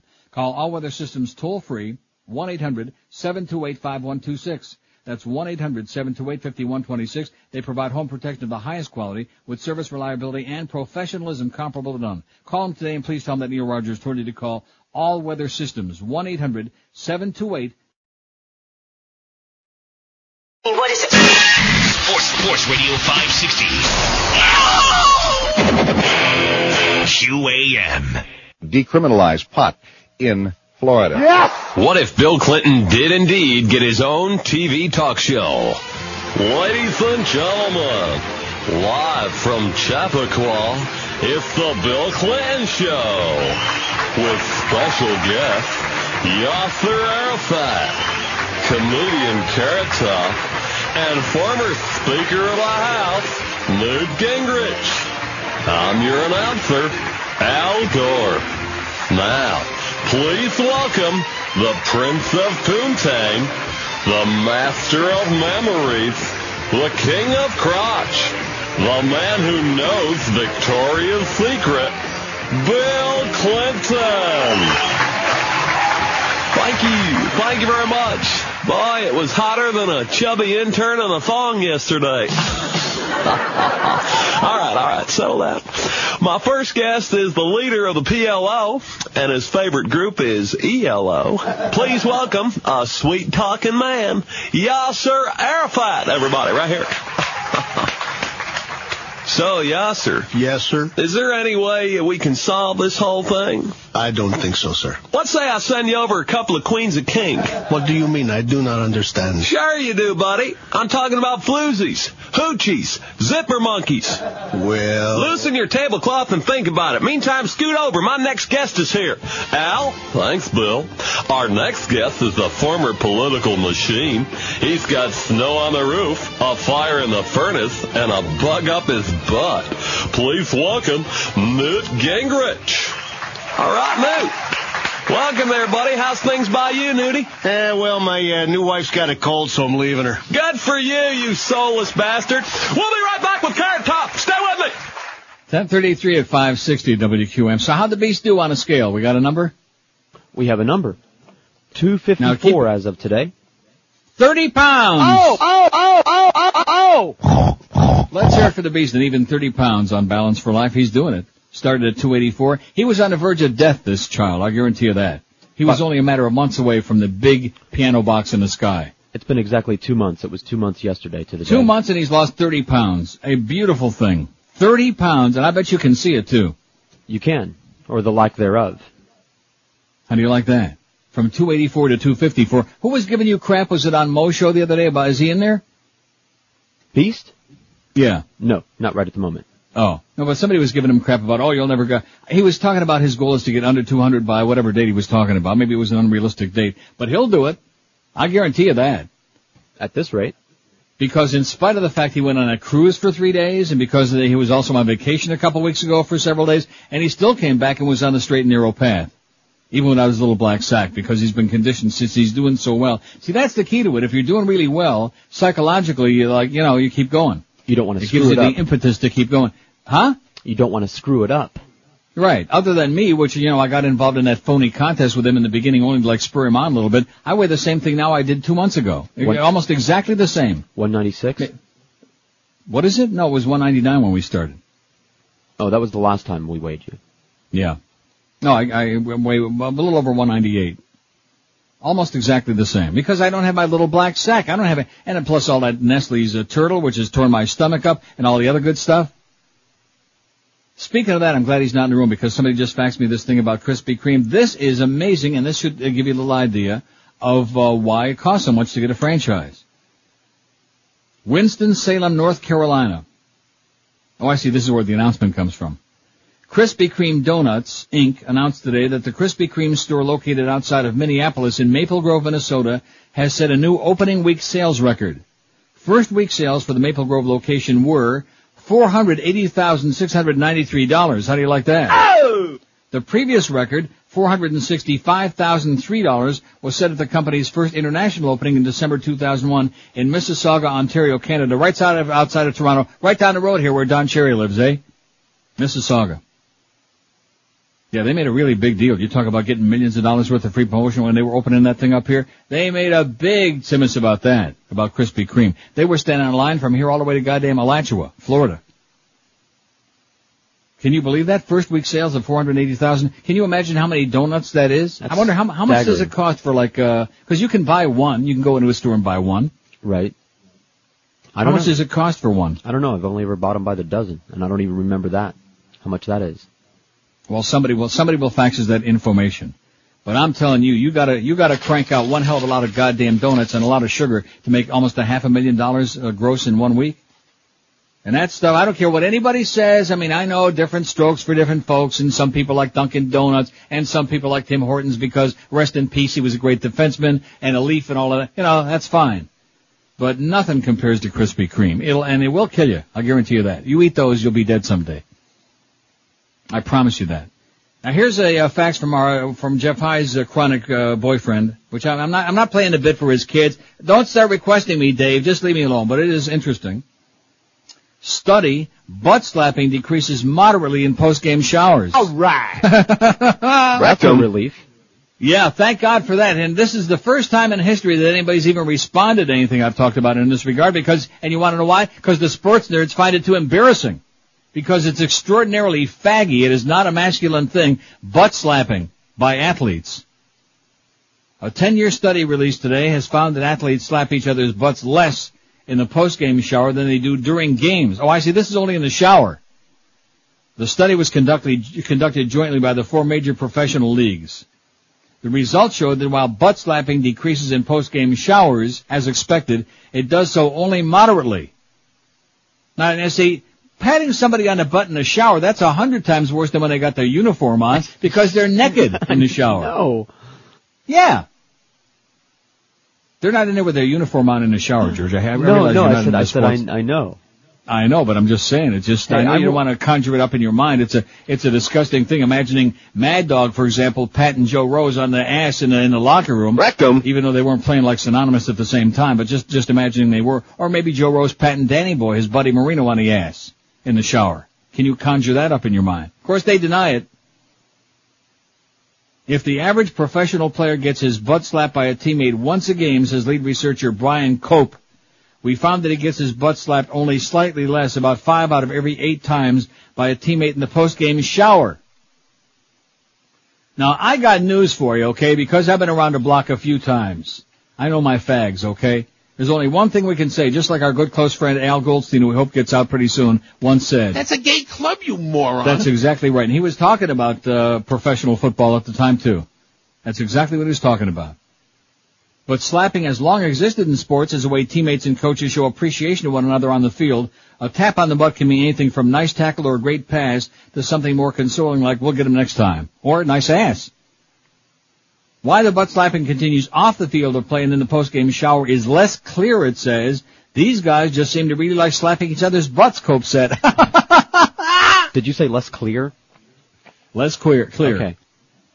The rate of slapping from the playing surface, on the playing surface to the shower decreased the least in the NHL, the study found. They slap each other's behinds less while playing than they do in other leagues. About 3 out of every 4 games a player gets a tap, Cope said, but they receive about the average amount of butt slapping in the shower as the average Major League Baseball, the NBA, and the NFL. Well, hockey players don't want to do that because, first of all, they got enormous pounds and pounds of equipment on, and you can't feel it, you know. Somebody taps you on the ass, you can't even feel it.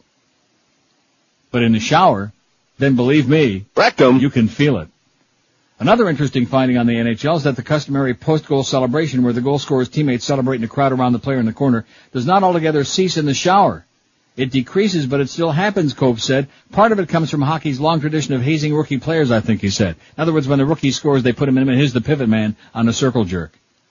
The study found that coaches don't stop their butt slapping once the game is over either. Coaches are serial butt slappers, Cope said. Think about it. In baseball, they give a tap after a home run, a sacrifice fly, a strikeout, anything. It's the same in football and basketball, and it doesn't end in the shower. Oh, this is great. Cope said a National League manager, all names were withheld from the study in the league's request, obviously, waits outside his team's shower and slaps each player's naked butt as they walk past him on exiting the shower. He tells them, nice job, or better luck next time when he slaps their butts, Cope said. None of the players seems to have a problem with it. Maybe give him a return slap to his cheeks.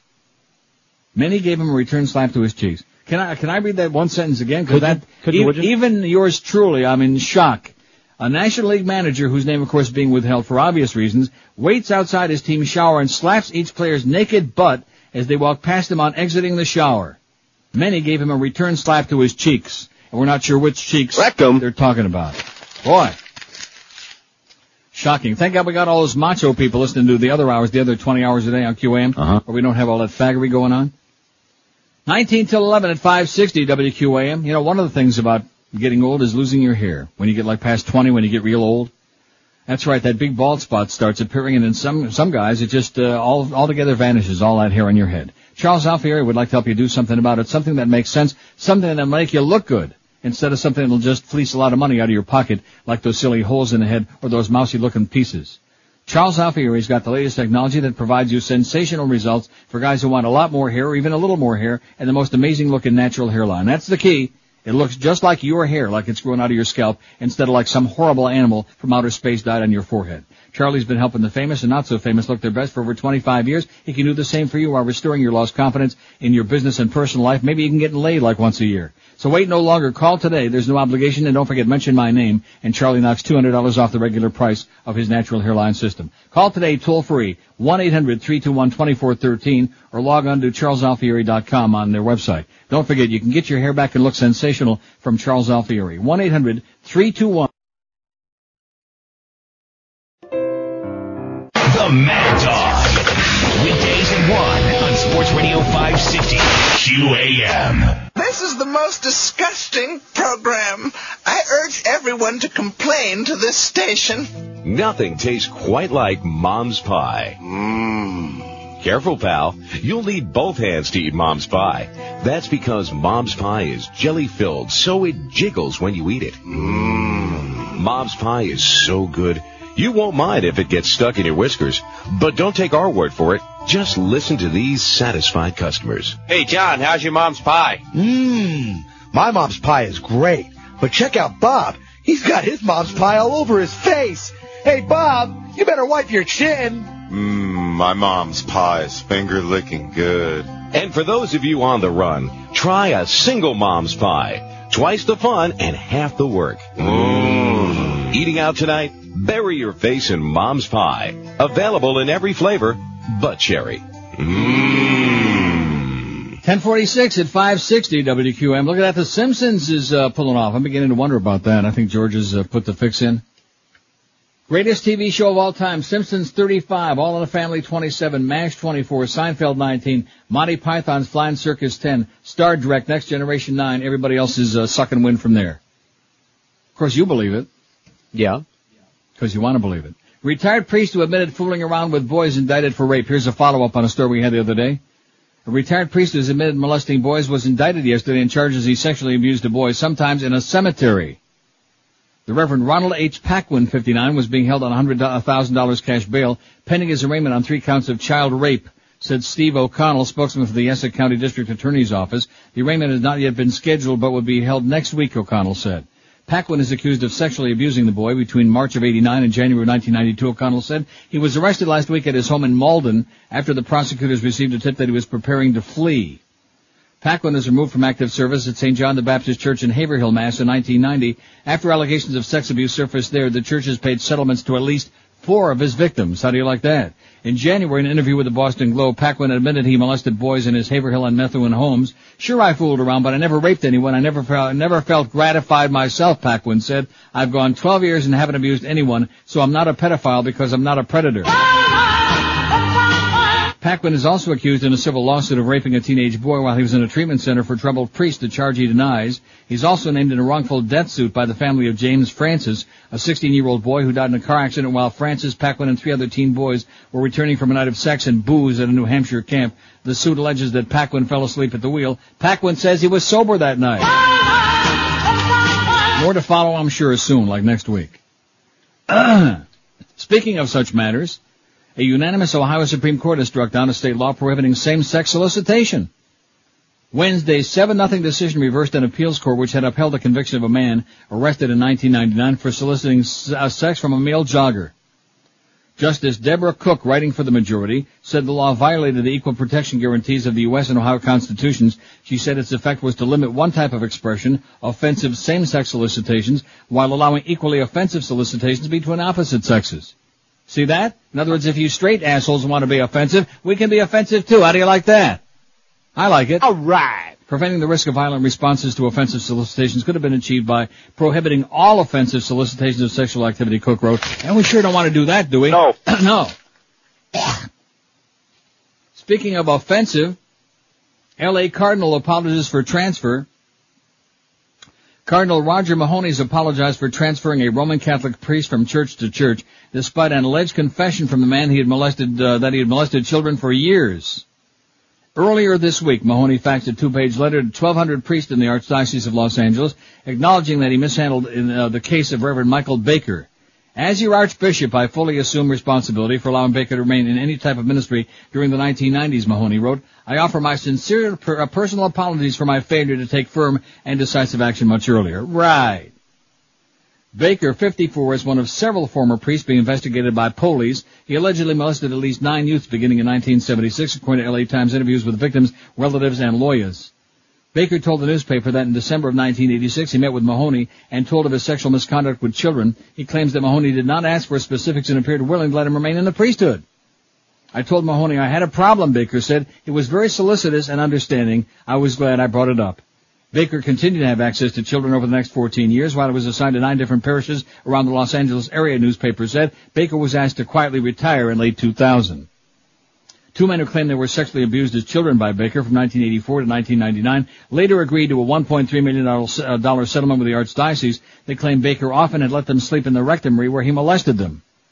Mahoney said Baker did receive treatment and counseling, but it was decided he could do specialized priestly ministry not related to children and youth. Despite that recommendation, it appears that Baker continued to interact with children until he left the church. Mahoney told the Times last month that there were few solutions in dealing with Baker in 1986 because the allegations were never proven. Our biggest problem was that he wasn't found guilty of a criminal act, Mahoney said. That's a big, big problem. It was a big one, he said. God. Did we ever find out how much those donuts cost? No. Best FM radio personality. Best AM. I can't even read this. The fax is so bad. What is this? I can't even read it. Best AM radio personality. Alberto Milian. And then what does it say at the end? Reader's Choice Neil Rogers. Right. Oh, this must be a New Times, is it? This is the Best of Miami, New Times Miami, right. Best of Miami, New Times just came out.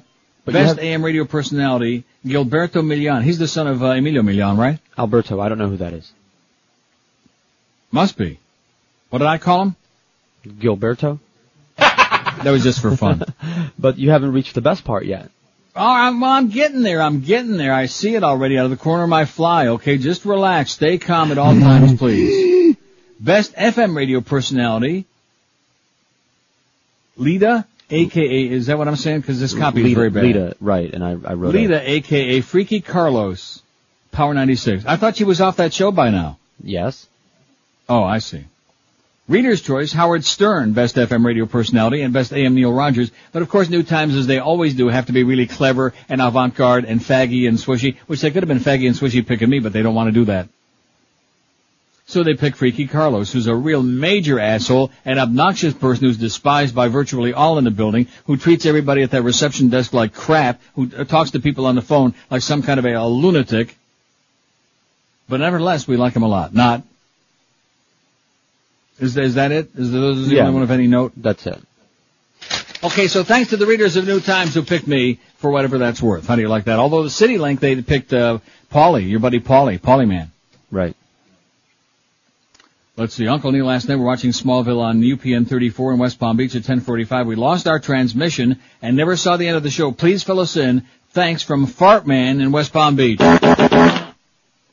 P.S. UPN 34 blows. Well, I guess they do. How could you not have the end of Smallville on? It seems to me people would be rioting in the streets.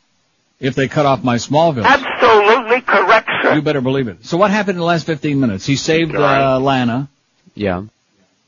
And then Lex Luthor got his buddy, his scientist buddy that he's got squirreled away there. He was digging through all the stuff there where they were digging up in that farm, and they found those from the meteor shower. They found little bits and pieces, little pieces of evidence, and he's got in a little plastic sack a kind of octagonal-shaped piece of metal. And Lex Luthor says, well, what is it? And he said, it's unlike anything that exists on the planet Earth. So we can only assume, I guess, that it's kryptonite, right? No, it's a piece of the ship. Remember they panned to the ship? Oh, that's right, because you're very observant, much more so than I am, because I was assuming it was kryptonite, and I was feeling real bad for Clark. We don't want to make him weak. Oh, I'd like to catch him in a weak moment, but nevertheless, it's from the ship. It's a piece of the spaceship. So then at the end of the show, of course, we pan to the basement there where that crazy little funky spaceship that brought Clark Kent to Earth is sitting there in the basement. And there's the octagonal-shaped hole in the ship that matches the piece of metal. Right. They showed you a close-up of where that chunk of crap came from right out of the ship. And we said, oh, ship. And next week in the climactic last episode of the season, they show the previews that they're grilling Clark about, well, what the hell is this and what's this all about? And he's trying to, well, I didn't know no Godfather, stuff like that. Did I miss anything else? Well, the guy, the killer. Oh, the killer that was in the last 15 minutes. The killer was one of the two cops that Lana was seeing through his eyes, and she was seeing these visions through his eyes. He was one of the cops, and he grabbed her off and took her to the amusement park, the abusement park, and Clark naturally came to the rescue and grabbed the bullet, just as the bullet was about ready to hit her, and just as the glass was shattering from up above, he hovered on her. He was mounting her, actually. Isn't that what it looked like? Yes, he covered her up so that the glass wouldn't He mounted her. Right. And then the glass all shattered, and then of course he got up and the nasty cop, the bad guy, shot him a whole bunch of times. And it just and that was that. It didn't work. And then he went outside with the gun, and the other cops were there. And the cop shot one, and that was it. We didn't see it, but we know that the bad guy got killed, which is good because otherwise he would have told everybody else that he shot Clark Kent a whole bunch of times and nothing happened. Right, but we got to see that bullet coming right at him, and then... Yeah, right at you. Too bad we didn't have that in 3D. That would have been great. Point of view. And then there was one other thing that happened in there, too. Oh, that's right. He asked right there toward the end. He finally butched up a little bit, and poor shy Clark asked Chloe to the big, the dress, Yeah. What do they call it? The prom, the social? No, not the prom, the dress-up social, whatever they call that. The big dance. Yeah. In his pants. And she said, sure, Clark, can I see it? No. And he ran away. He ran off and just hid behind the woodshed. We can only imagine what he was doing back there. So anyway, Clark Kent, who just couldn't get laid in the goddamn Dutch whorehouse, he's making a little bit of progress. Very slowly. He wants to move in very slowly on Chloe.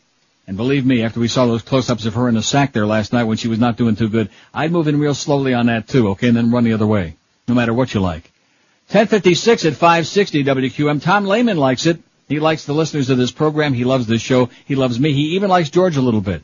That's why Tom created the Neil deal at Hallett. Save big dollars on all Pontiacs and GMCs in stock. Just mention you heard about it right here on the infamous Neil Rogers Show. Stop by Hallett Pontiac GMC at 13401 South Dixie Highway. That's in the same great location they've been for 35 years, right there on US 1, right across the street from the Falls, where every vehicle is marked with the lowest price. But if you mention the Neil Rogers deal, you'll save even more. Check out the complete line of GMC SUVs, including the Envoy, voted by Motor Trend as the SUV of the year. Plus, be sure and see I gotta throw those in there because otherwise Tom feels left out.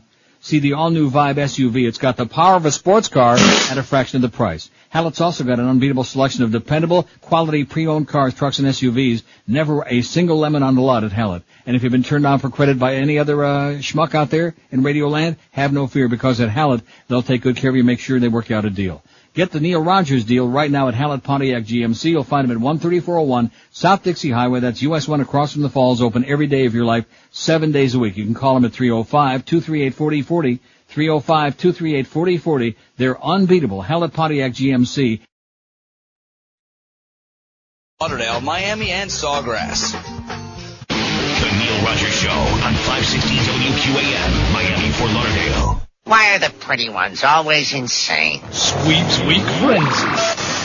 Tonight at 8, join Tom Wolpak, Howard Heston, Dick Van Patten, and hundreds more of your favorite TV personalities as they go for a new record at Poking a Porn Star. It's Celebrity Gangbang. Sweeps Week Frenzy. Then at 9, Stephen Bochco presents his new series, NYPD Nude, where young lithe rookies grab their batons and go deep, deep, deep undercover to mete out justice. It all starts tonight at 8 with Celebrity Gangbang and NYPD Nude at 9. Sweet Frenzy. Sweet Frenzy. 11:01 at 560, WQM Little Dog, Joe Rose for Mad Dog at 1 o'clock. Marlins baseball, I just said the magic word. I'm not even going to dump it. How do you like that? The South Florida baseball team plays this afternoon. Can you believe I said that? Unbelievable. I said Marlon Perkins. So anyway, Glenn in Iowa, who's one of our, not just a chronic faxer, but at least a good chronic faxer. See, there's a difference. And even Jeff High's friend there, that fax was worthwhile about the butt slap, and that was worth $1 million, you know? And if we had it, we'd send it to him. That was great. And if we had $2 million, we could open one of those franchises. Yeah, we could open up our own Krispy Kreme, goddammit. Oh! And the Beast could gain back those 30 pounds in about 2-3 days. Boy. And nobody questions it. It's delicious stuff, but it's addictive. It's bad for you. It's going to wind up putting all of us in an early grave, or most of us anyway. Maybe that sugar frosted, that glaze is really crack cocaine. You know what I really love? I mean, I love those too, but I'll tell you what I'm addicted to? Sugar frosted flakes. Oh, you could go through a box of those in one sitting. I'm not talking about a box. I'm talking about the industrial size, like the size of the box that Al Goldstein brought in. Remember he had that cereal? It wasn't Frosted Flakes. No, seriously. I'm talking about with no milk, although with milk even better. Mm-hmm. But I'm talking just right out of the box. I could eat a whole big family-sized box of Frosted Flakes. I'm that way with Captain Crunch. Cut it out. Stop this right now. Okay. So anyway, Glenn from Iowa faxes me this, and he writes at the end, he says, Neil was talking about Maria Butteroma yesterday. Butteroma. Excellent, Glenn. Good one. Yeah, you can smell the aroma right over the TV with those big bags under her eyes. Oh, Maria, you look so lovely today. You can just see all those old clones all over America who call in on that goddamn channel on CNBC who say that to that ugly, disgusting, wimpy, mousy bitch. Oh, you look so lovely, Maria. You can just see them sitting there with their goddamn blow-up dolls, you know? These are the same people, probably even their stockbroker don't want to talk to them, probably hang up on the phone as soon as they call them. That's why they're calling Maria. Anyway, Neil mentioned Maria Butteroma yesterday, and the sleazy side of CNBC. As usual, he scoops them all, Neil God. Love the no-call format, says Glenn in Iowa. Thank you, Glenn. You're the best. This is an article by Paul Tharp in the New York Post. How did I miss this? Oh, I see. It's from today, no less. How do you like that? Excellent. See that? As usual, I'm like one up on him, just like Glenn said, sucking around. Wall Street insiders may have capitalized on the stock picks of CNBC's Maria Money Honey Bartiromo before the public even heard them on the air, says a new study. And, of course, in this story, he makes sure that, they suck up to everybody. Everything's on the up and up. Do we believe that? No. Stocks mentioned by the popular TV personality usually made big swings following her comments, but the real trading in the shares started at least 10 minutes before she uttered the names on the air, says the study by two professors. And trading in the shares jumped to a hectic pace in the 5 minutes just before Bartiromo's picks. The study suggested that traders with non-public information on the shares were setting up positions so they were ready to trade when the picks were finally aired. When Bartiromo's picks were disclosed, traders appeared to dump their shares to suckers eager to buy into the news of the picks, reaping instant profits of typically 61 basis points, the study's co-authors said. The two finance professors at Emory University's business school who did the study, Dr. Jeffrey Boosie and Dr. Clifton Green, said they suspected insider trading but doubted that Bartiromo was knowingly involved. Right. We're not making any allegations here, but she makes me sick to my stomach. And every time I see her on there, like winking and blinking and nodding and like, inflecting, that's what comes to my mind. Bitch. We were always wondering what caused the activity before the reports were aired, said Bussey. It's got to be some insider activity, but we didn't think it would be anyone at CNBC because if they were to do it, it would jeopardize their careers. We always speculated somebody she was getting information from realized that she was about to mention a company on the air. Of all the people she talked to, maybe a fraction of them traded on that information.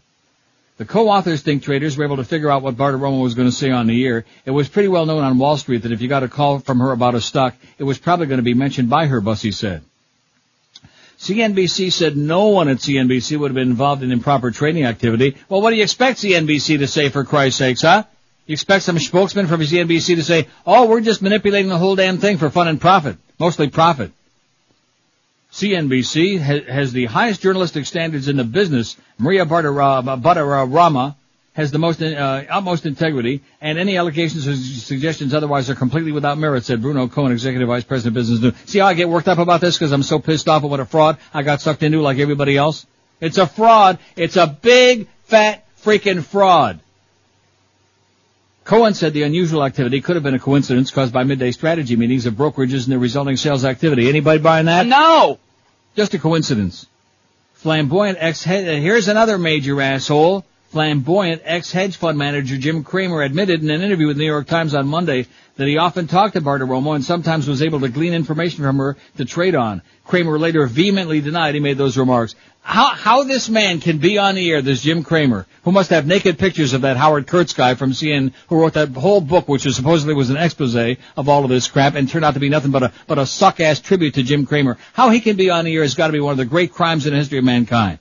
And they expect to have any credibility. He's on in the morning. He's on that show at night with that right-wing fascist Lawrence Kudlow. He's all over the goddamn place. And we're supposed to believe those bastards? No. The profits on Bartiromo's picks depended on when those with advanced knowledge got into the stock and when they got out, said Bussey. Typically, the stocks would rise 41 basis points in the first minute after she mentioned them. So if you bought your position 5 minutes before she went on the air, you gained an additional 14 basis points, Bussey said. If you bought 10 minutes before she aired, it was worth an additional 21 basis points, he'd be saying. If you got in early, you wouldn't have to worry about all the other trading orders that would get in your way after she mentioned it, he said. He said the sudden uptick in trading 5 minutes before airtime was unusual. It suggested that some insider was responding before it actually got on the air. The study was based on 20 weeks of Bartiromo's reports on 322 stocks during the bull market in mid-2000. It'll be published in the forthcoming issue of the Journal of Financial Economics.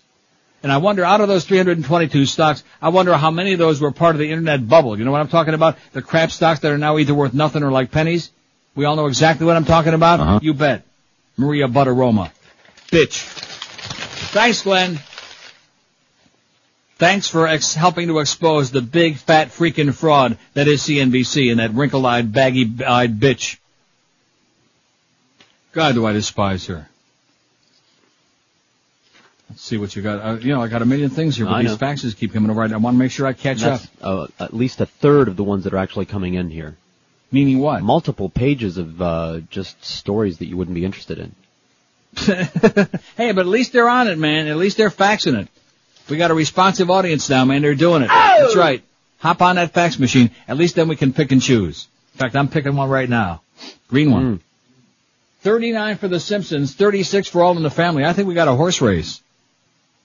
MASH 29, Seinfeld 22, and then it's way down to Monty Python 11, Star Trek Next Generation 9, Sopranos have got 8, Chia's have got 6, etc. Chia's. Is this worthwhile? Is Detroit to settle gay entrapment suit? Is that really worthwhile? I don't know. You tell me. I'll save it. And what about this Mia Maxima Culpa? What the hell's that all about? Oh, I see. That might be pretty good. But I'll have to look it over during the break. Let me do my own stuff here, okay? I got important stuff. I got a pile. I got big piles. See, probably there's some people out there who are very skeptical, people who, don't understand how this works, thinking, the day is going to come when he'll not taking these calls most days, and he's going to, run out of material. Do you think that's going to come? No. Right.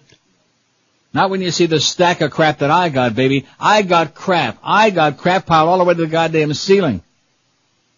That's one thing you don't want to do if you're going to do this kind of a format, is sit and leave yourself like in limbo. And then, of course, have to depend on the callers. Oh, my God. Like my former friends at Schmitty Link once said a couple of years ago, or was last year when they paid me that big tribute when they used to like me. Just like they said, on the days when it depends on the callers to lead the way on the show, forget about it. There ain't nothing happening. But I think I'm using them very judiciously. When there's something like a survey like this, that's when they shine. That's when they're real good. When they're not compelled to give an opinion, formulate a real complete sentence or thought. When they're just calling in and saying, how about, the Jeffersons? They're great. Okay, and have a great day. And that's it. It doesn't put any pressure on them. And that's the way they like it. And that's the way I like it. Join the overnight guys, Joe and Mark, at Gatsby's in Boca, 7 to 9 tonight. Stop by for crappy prices, but register to win a trip to Lake Tahoe, which would be a damn good prize. The Beck's models will be there with specials on Beck's beer. And wait till you see the head on that Beck's beer. Gatsby's is located in Boca off Hillsborough Boulevard, 18th Street, between Military and Powerline. And then join George this Saturday from 2 to 4. He'll tell you some inside stories about all the crap that's going on there in the station. 2 to 4 this Saturday at Fort Lauderdale Harley. on Federal Highway south of Oakland Park Boulevard. Stop by for prizes and free food from all of P.D. Lenny's sponsors. Little Old Caboose, Sopranos, and drinks from Champion Light. Now, I say all his sponsors. Does Sopranos spend any money on this? Oh, we had him on for a while, didn't we? I think we did. Or not? I don't remember. No, we didn't have him on here. I think they were just on the tags for Champion Light. I don't think they ever spent any money on the show. I could be wrong about that. No, you're right. right. I think they got a lot of free plugs. Did you ever eat any of their food from Sopranos? No. Well, why not? They were in here, but they came in during that period I wasn't eating. I see. Well, at least that's something. At least they're bringing free food by. Because when we have to start giving plugs to people who don't even bring free food by, then we start just getting a little bit porked off about that. And, of course, even if we have to give too many free plugs to people bringing food, like Scott and Ira, for example, mostly Scott from whatever that place is. Don't say it. Then we start getting a little bit. Although, remember those 2 or 3 spots that they bought that time that I embarrassed them into buying? Yes. From Atlantic City Subs, our close personal friend Ira and that asshole Scott. Remember that? That was a Defoe thing, though. See, one thing about Defoe, and of course, I'm not going to say much. I wish him nothing but luck. He'll need it on the light bulb. But the fact of the matter is, he had a lot of deals going with a lot of people. You know what I'm saying? A lot of deals. 12 minutes past 11 at 560 WQAM. Hey, speaking of deals, here's a great deal for you. If somebody offered to just hand you over several $1,000s in cash during the next few years, I guarantee you'd say, hey, hand it right over. It'd be a little foolish not to take it, which makes it really stupid to pass up a chance to refinance or buy a home at just 3.95%. Here's the way it works. There's a Fannie Mae program available for you, just 3.95% for both refinancing and purchasing of homes. Think about it, just 3.95%, and all you have to do is call Financial Group at their toll-free number, 1-800-940-5363. That's 1-800-940-5363. To be more specific, you can get yourself $100,000 with payments of only $475 a month, or get you $200,000 with payments of only $950 a month. You'll save yourself thousands and thousands and a lot of money. So be downright stupid to pass up a chance to do something like that. Do the math and do the next logical thing. Get the details by calling Financial Group toll-free, 1-800-940-LEND. That's 1-800-940-5363. Equal housing lender. Credit restrictions do apply, and rates are subject.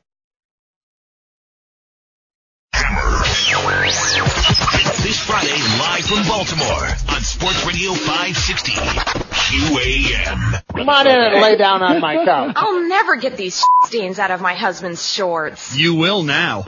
Introducing new No laundry detergent with ScumGuard. Let's face it, human bodily fluids are the toughest stains to remove from valuable undergarments, whether it's snot, vaginal secretions, blood, even semen. New No attacks these tough stains with patented ScumGuard for a deep down clean. Try new No today, and if you're not completely satisfied, we'll double your money back. No with ScumGuard. What did she say? 11:17 at 560 WQAM. I'm just looking at this picture here in the National Post, which is a horrible newspaper, by the way, the worst. And I'm looking at this picture from this movie, Attack of the Clones. Yes. Well, they've got so many stupid names for the different movies. See, at least instead of like Star Wars Part 1 and Star Wars Part 2, like with Star Trek, we have to have like a really clever hook, a real catchy name. Because Part 1 and Part 2, that's it. In addition to which, Part 4 was the first one. Correct. Right? Am I right about that? That's right. How would you know that?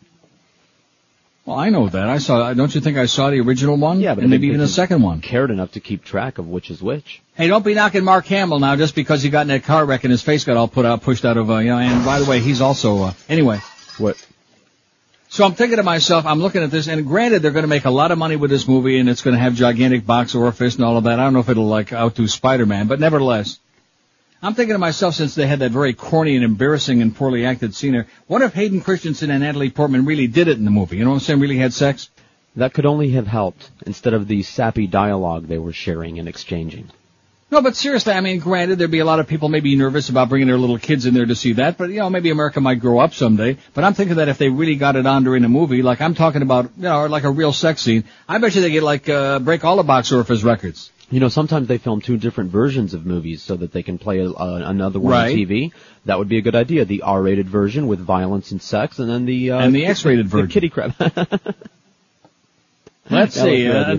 Bob, you're a good guy, okay, faxing Bob, but he's getting a little bit carried away, okay? The message sent to we already got this, okay? This is reply to the Chamber of Commerce guy. We already put that on the air, see? I think this is from a different guy. This is a different one showing that everyone is getting this. Oh, I see. This is from a different guy. Sorry, Bob, you're a good guy, Bob. We apologize profusely, Bob. Don't bug me, Bob. Because here's a different message, and sure enough, here's the same response from this guy. Yeah, this was provided to the Chamber of Commerce by the Homeless Voice assholes, and it's like verbatim. It's a form of fax. It's just a standard form they fax to everybody who complains. Please allow me to share God's word with you. When the Son of Man, for the Broward Chamber of Commerce to be responding with this kind of crap, there's something really, really wrong in.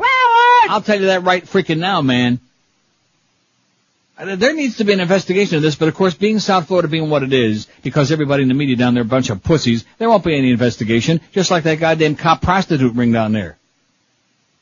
I'm going to tell you, that to me, that's one of the, with all the scandals we have with all the politicians and this one and that one and the Spicks and the Jews and the Schwarzers and all the other crooked politicians over the last 50 years in South Florida, in spite of all of that, there is nothing, in my mind, nothing that outdoes this business with the teenage prostitute ring that cops were running and that other cops were soliciting and using. And the great media down there, all these investigative reports, including the avant-garde, very gutsy and very ballsy New Times and Shitty Link magazine, all of that, didn't do a goddamn thing. Unless we missed it. Do you think we missed it? No. I don't think so. No. Where's the beef, baby? Where's the real balls in the goddamn media down there to investigate unbelievable, outrageous scandal and crap? God, it just frost my ass. So when the real stuff comes along, we can't be bothered with that because somebody's either getting smeared somewhere, which is most likely, or because maybe somebody's being intimidated a little bit. That could be it too. I'll say it for the 8 millionth time. You can't complain about the journalism in South Florida because generally speaking, there isn't any. Just like that great thing that the Herald did about investigating the Miami International Airport and all the payoffs and Mayor Pinga Pequeña and all his friends. Did that change anything? No. Is there any follow-up? No, it's the same crap. Same old crap. In fact, I have a story which I think I threw out because it got dated about the black toppers in Dade County, the guys who do the lines in the road also. Right.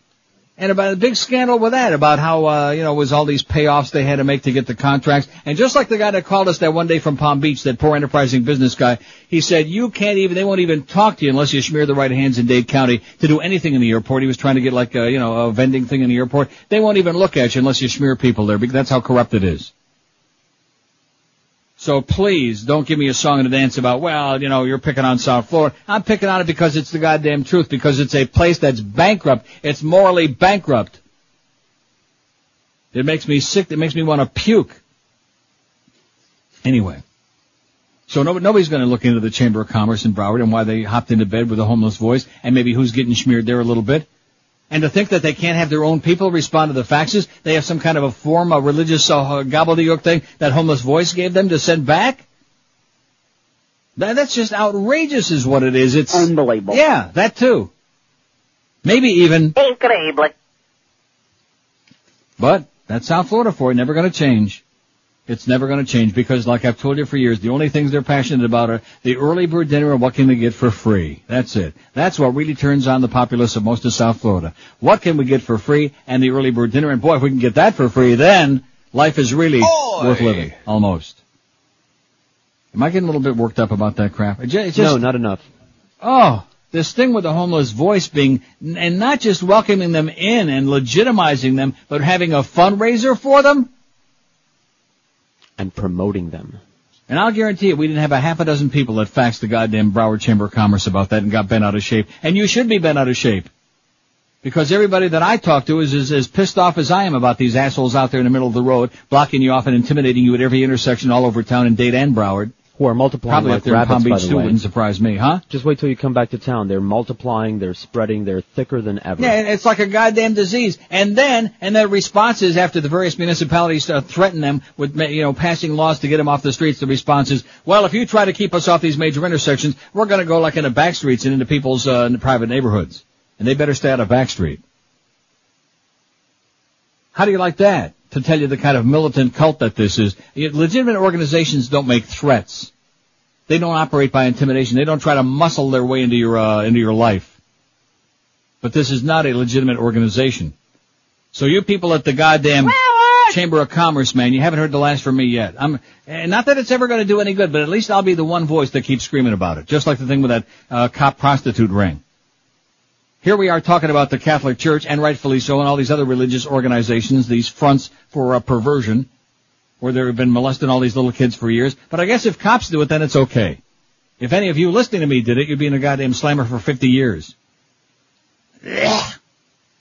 But in South Florida, man, it's just la-la land. Just keep rolling along, mind your own business, go out and fry your brains in the sun, and that's it. Speaking of that, New York Daily News, grand jury eyes priests. Westchester County panel weighs sex charges in Archdiocese rule. A Westchester County grand jury has launched a wide-ranging probe into sexual misconduct complaints against New York Archdiocesan priests and the role church administrators played in handling the allegations, the New York Daily News has learned. The investigation is focusing generally on allegations contained in the personnel files of priests that were provided to Westchester District Attorney G.N. Piro's office recently by the Archdiocese, sources be saying. The grand jury is also looking into possibly incriminating information provided by members of the public and victims whose cases have not been publicized yet, the sources added. At least one computer was seized from the rectory of Westchester Parish as authorities investigate possible links to child pornography, the sources added. The grand jury began hearing testimony May 6th and met again on Monday, sources said. David Hebert, Piro's chief aide, said he had no comment. Joseph Swilling, spokesman for the Archdiocese, said he was unaware of the grand jury probe and had no comment. One source said a handful of priests are being investigated. Another said some of them remain on active duty. The Reverend Gennaro Gentile, subject of a Daily News investigation in March, and one of 6 priests suspended by the Archdiocese in April, is among those being investigated by the grand jury, the sources be saying. Gentile, known as Father Jerry, has been dogged by allegations of sex abuse for 30 years. He served at Holy Name of Mary Church in Croton-on-Hudson from 1987 to 2000 and has handled annulments for the Archdiocese before his suspension. In its investigation of Gentile, the News described a chronic pattern of sexual misconduct, citing court documents and interviews with witnesses and alleged victims. Some of those interviewed contend that Gentile had sexually assaulted them in his rectory bedroom at his remote upstate lake house and even in the family room of one of the victims. A lawsuit filed against Gentile in 1997 by the parents of 2 young men was quickly settled in December. The family agreed to a gag order as part of the settlement. Yeah, I bet you somebody was gagging on it. The News also reported in March that another teen's family had been given money to pay for that youngster's psychiatric therapy as long as the family did not reveal the arrangement with the church. Hush money. 26 after the hour at 5:60 WQM. We got Joe Roast with Mad Dog at 1. We got your baseball game this afternoon. Joe Zagacki after baseball because, well, it's just one of those things. And then the big... At 10 o'clock, the Dirty Boys, Joe and Mark, overnight, following their big appearance at Gatsby's in Boca tonight. Hey, speaking of amazing places to go, let me tell you again, Armadillo Cafe, if you haven't checked it out. And I don't know why, because it's been around for a very long time. Almost as long as I've been in town. And they started in that little unassuming place on Davie Road Extension there in Davie. And you drive by and you think, hey, I hear it's really a great place, but it looks like, not much. But in spite of that, it just became more and more famous and more popular because the food was so good that people would come from all over town to the Armadillo Cafe. And now, in their great new location, there's no excuse. They're at 3400 South University Drive between 595 and Griffin Road in Davie, right kitty corner of the Pizza Loft. They're right behind Pier 1 Imports. So it's a great location, tons and tons of free parking. They got complimentary valet parking if you like too. And the food is unmatchable. Start out with an appetizer like the tequila grilled shrimp with corn cakes, or the tempura island princess conch. Try one of their terrific spinach salads with glazed pecans, or the pistachio-crusted mozzarella salad with the best and freshest ingredients that money can buy. And while you're at the Armadillo, some of the entrees you'll want to try, like the pan-seared yellowtail snapper with roasted peppers, or the sea bass with sweet corn and veal glaze. Just tons and tons of amazing mouth-watering entrees on the menu. And then, for dessert, it is beyond belief. The creme brulee is the best you'll have anywhere in the world, and the warm chocolate fritters covered with hot fudge, I'm sure, are just as good. I never had that, and believe me, I probably better not. Call the Armadillo Cafe for reservations. Call 954-423-9954. 954-423-9954. Try Armadillo Cafe one time. You'll understand why for 14 years in a row, it's been voted one of the best restaurants in Broward County. It's smoke-free and, like I said, tons of free parking, too. Armadillo Cafe, be sure and tell them that old Neil sent you by. Like I said. Kids wielding toy lightsabers, just having a good old time. See what I'm saying? Oh. Now, how come that didn't play, George? I don't know. Should I try it again? He's this afternoon from Coors Field in Colorado. Coverage starts at 2:30 on Sports Radio 560 QAM. A dingo ate my baby.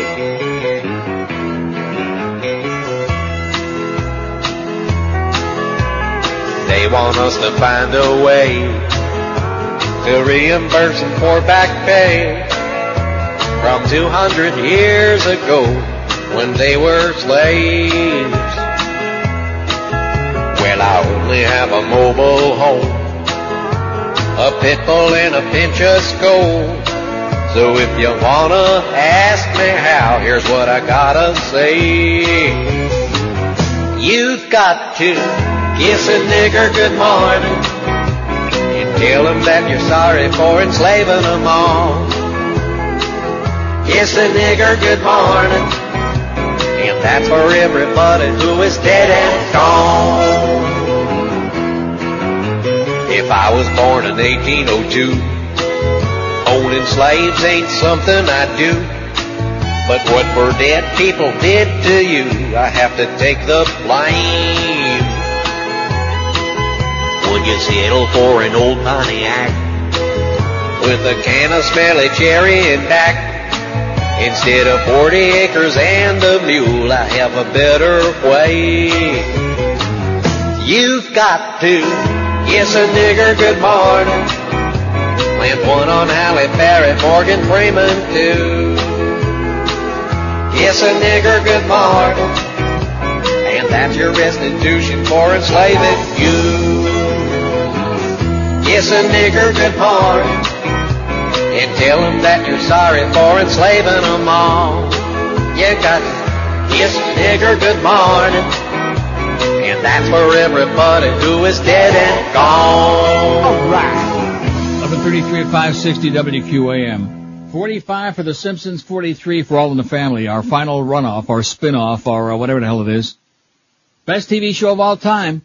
Simpsons 45, All in the Family 43, MASH 31, Seinfeld 26, and after that it's way, way downhill. Blacks debate slavery reparations, that's why I just played that, plus the fact we like it.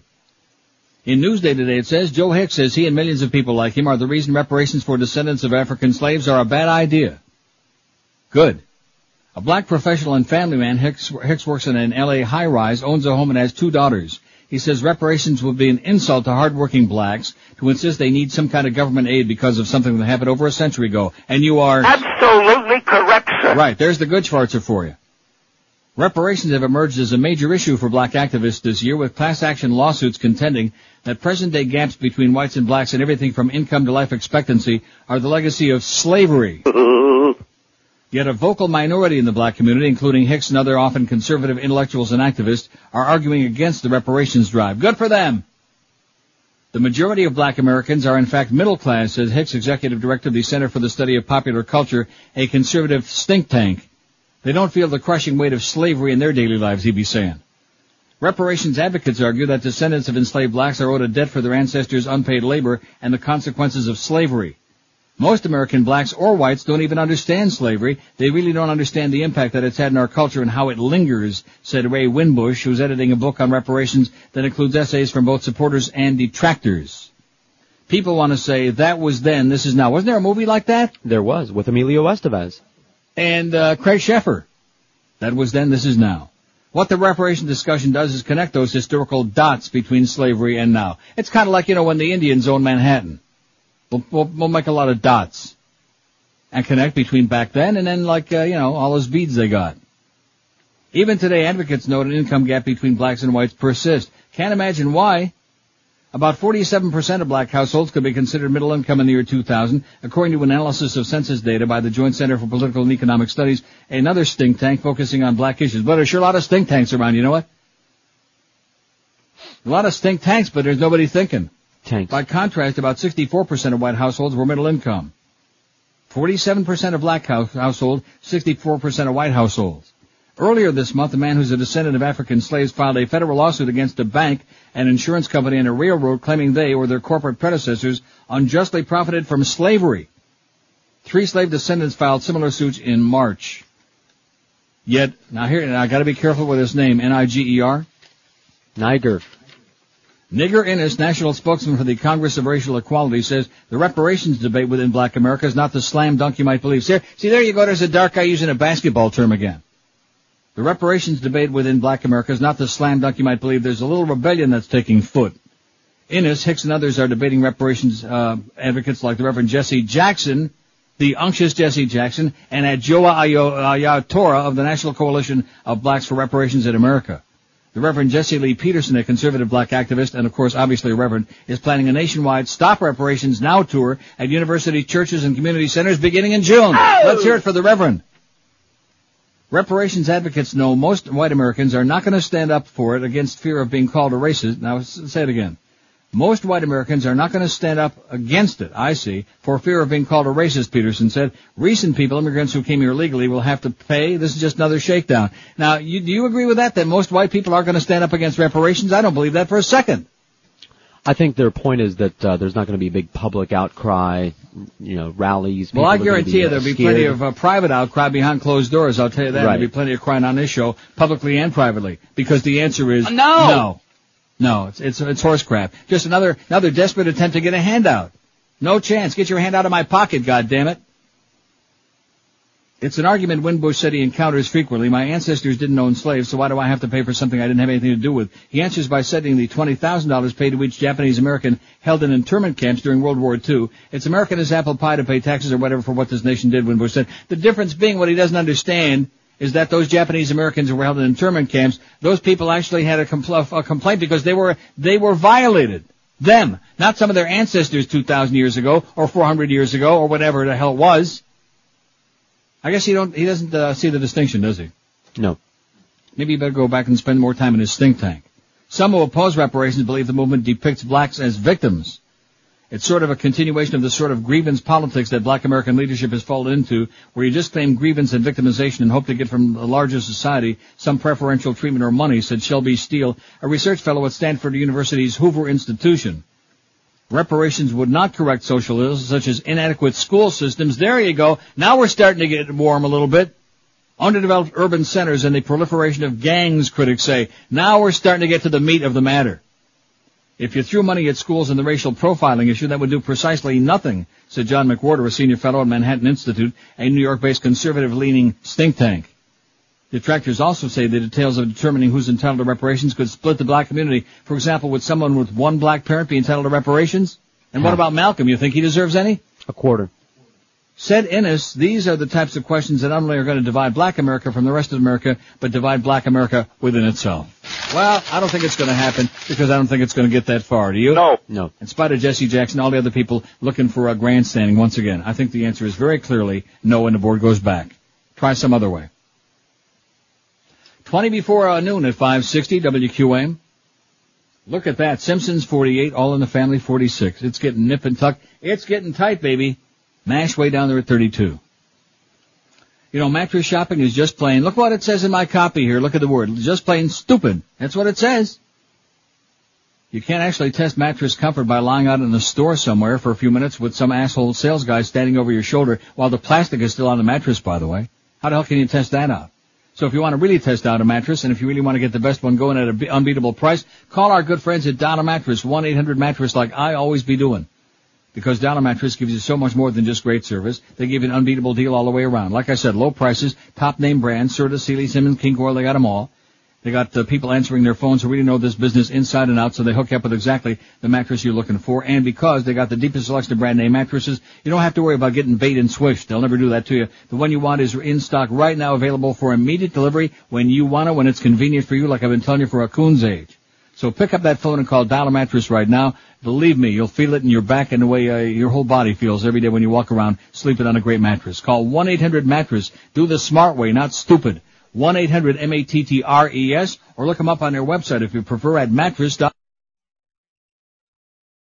From Mark Light Stadium, coverage gets underway at 7 on Sports Radio 560 QAM. What is Plato's retreat? Don't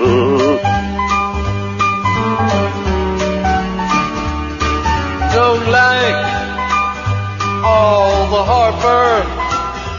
Dum, dum, dum.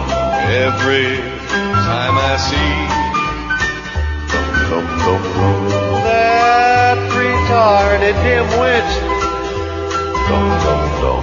On my TV, he's President Trump.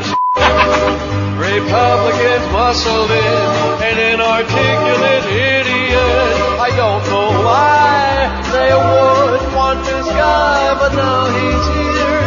We're screwed the next 4 years with President Dumb President Dumb Oh, what I'd give to count votes once more and get who we all voted for. Why did you want this? Dum dum dum, lips drumming, stupid geek. Dum dum dum, mindless drunk and rich kid. Dum dum dum, he's even dumber than me. He's President Dumb. You don't care what it took. You got him in by hook or crook. The Christian right knows what's best for you and I, but have no fear. We've got a great leader here with President Dumb.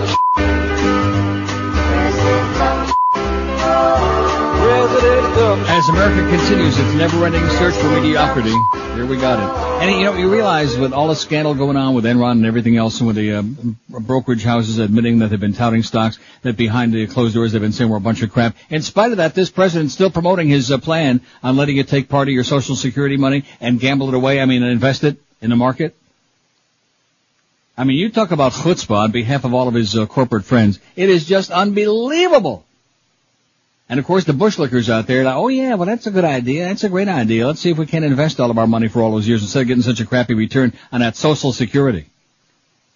Well, we'll get to that. I got another great story from our good friend Dave, who's getting to be a chronic faxer, but with some good stuff today. Nice going, Dave. Maybe it's rubbing off from Fat Boy. What do you think? Defendant as judge for castration, judge to rule in sex offense case. This is on Miami Beach, no less.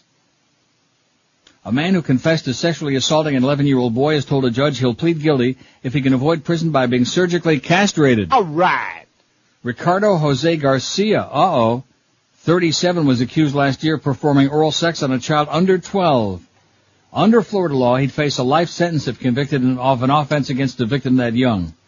Garcia's trial was set to begin this week, but when Garcia made his request, Miami Circuit Court Judge Roberto Pinheiro called a recess and said he would ponder the ethics of the ruling. Pinheiro was expected to respond sometime today. Garcia made the request because prosecutors have a strong case against him, defense lawyer Robert Mueller said. Roberto, they have a sworn confession and DNA evidence, and my client will be looking at a prison sentence that ends only when they carry you out in a casket, he said. A tisket, a tasket, we're going to carry your ass out in a casket. Garcia's got no prior arrests. He'd absolutely rather live outside of prison without his testicles than in prison for the rest of his life with them, said Perdiera, who advised Garcia not to talk to reporters. Dade County police arrested Garcia, a popular social studies teacher at Miami Northwestern High School, in April of last year for allegedly performing oral sex on a boy he was babysitting. He's under house arrest at $75,000 bond. The child's mother testified on Monday she'd be satisfied if Garcia only spent a couple of years in prison, according to court testimony. Police detectives recommended the same. Florida's castration law took effect in 1997. The law makes chemical castration mandatory for repeat sex offenders and gives judges discretion to impose the punishment on first-time molesters. A judge cannot order surgical castration, but defendants can volunteer. Garcia's attorneys argue that the law allows a shorter sentence with physical castration. Prosecutor David Shapiro said he'll push for a life sentence. He'll contend that state law says neither chemical nor surgical castration can be used to reduce prison terms. A judge in Okaloosa County in the Florida Panhandle handed down sentences in 1999 and 2000 along the low end of state guidelines to 3 defendants who agreed to be surgically castrated. Oh, all right. When in doubt, snip them out, baby.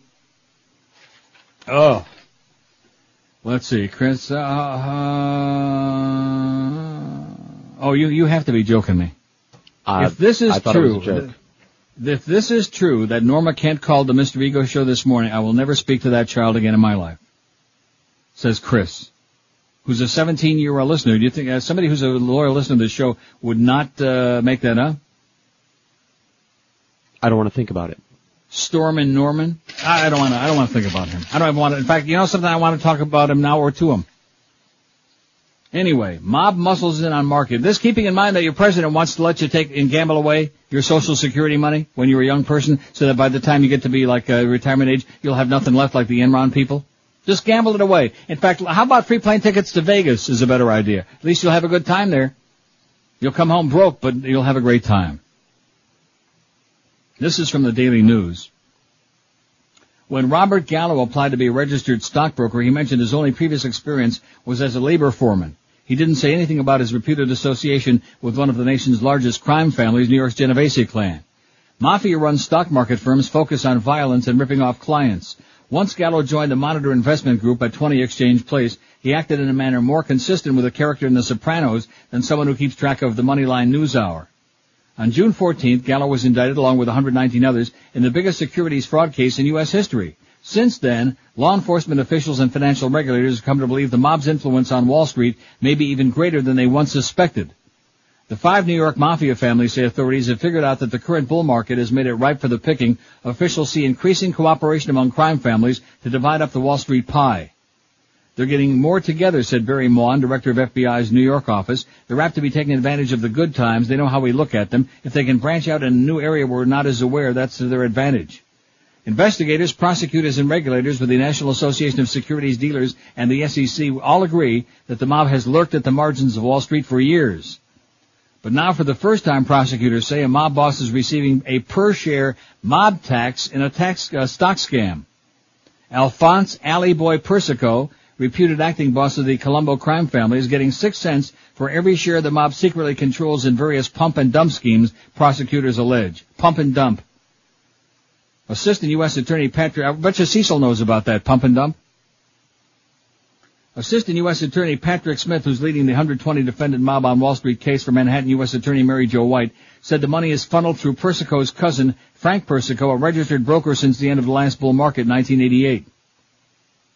Frank Persico, an alleged Colombo associate, along with Gallo and Vincent Langella, another reputed Colombo associate, represents the new breed of rising mafia star, the wise guy broker. A review of their resumes reveals a trail of fraud as they jump from one scam brokerage house to another. All 3 have been indicted in various security fraud schemes. For instance, from January 1989 through December 92, Persico worked at A.S. Goldman & Company. He jumped to J.W. Barclay from March 1993 through February of 94, then to Myers Pollock Robbins through June 1995. Then he moved to William Scott & Company through November 97, then to First Liberty Investment Group. All of these firms have been implicated in massive fraud in investigations by the Manhattan District Attorney, the Manhattan U.S. Attorney, and the SEC. A look at the history of these mob-connected brokerage houses shows how they operate within a few blocks of one another in the heart of Wall Street. There, the crime families of New York, who often can't agree on anything, forge temporary and fragile alliances to make money. At 17 State Street from 1993 through 96, White Rock Investments was a co-op agreement between the Bonanno, Colombo, and Genovese families, according to Brooklyn federal prosecutors. At 30 Broad Street in 1996 and 97, Myers Pollock Robbins was controlled by the same allegiance of Bonanno, Colombo, and Genovese families, according to court papers. At 80 Broad Street and 84 William Street in 1996, First Liberty became a joint venture between the Bonanno and Colombo crime families, prosecutor Smith said. And most recently, in 1998 through last June, DMN Capital Investments at 5 Hanover Square was run by the Bonanno and Gambino families, an indictment brought by Manhattan federal grand jury alleges. Investigators say Wall Street is a perfect spot for La Cosa Nostra strong-arm tactics. The mob is threatening white-collar yuppies, not longshoremen or teamsters. Typically, mobsters muscle in on a small brokerage house, then set up boiler rooms to hard sell stock in classic pump-and-dump schemes. Gangsters secretly own stock in worthless companies. They pay off corrupt brokers and stock promoters to pump up the stock's value by telling unwitting investors a company's about to go public or win a huge contract or be brought out by a major firm. When the value rises significantly, they dump the stocks en masse, forcing the stock value to plummet and leaving in the lurch unwitting investors who often are senior citizens. When the scheme is exposed, they move on to another questionable firm. I call it the maggot run, said one regulator who spoke on condition of anonymity. Brokers go from one sleazy firm to the next, they rip people off, and then they move on before they get caught or sued. At DMN Capital in Hanover Square, a former employee who spoke to the Daily News on condition of anonymity described the atmosphere as one big party, run by the reputed Gambino associate James Labate and Bonanno associate Salvatore Piazza and Jeffrey Pocross. How the hell did he get in there? DMN frequently threw parties with hookers at Midtown hotels, spending wildly as it scammed unsuspecting investors through hard sell tactics, said the former DMN employee. Prosecutors allege that to keep the party going, the gangsters kept stock promoters in line by threats of violence. When one promoter was suspected by DMN's gangster principles of being an informant, Labate, who's not a broker, allegedly knocked him out with one punch, then stripped off his shirt to see if he was wearing a recording device, according to Prosecutor Smith.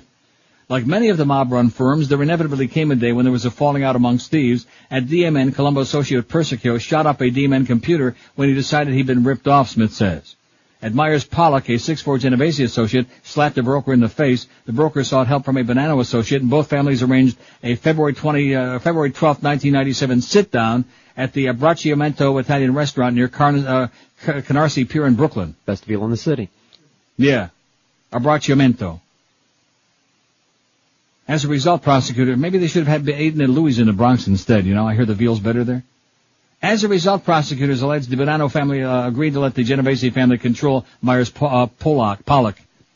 At Monitor Investment Group, the pump and dump scam began to fall apart when one of the stockbrokers who was beaten decided to fight back with a lawsuit. Registered broker Robert Grant, who now lives at an undisclosed location in fear of mob revenge, said in court papers he'd been working at a Monitor for several months when broker Robert Gallo told him there was a staff meeting in the conference room. On January 1996, Grant and a co-worker walked in without warning for no stated reason, were attacked.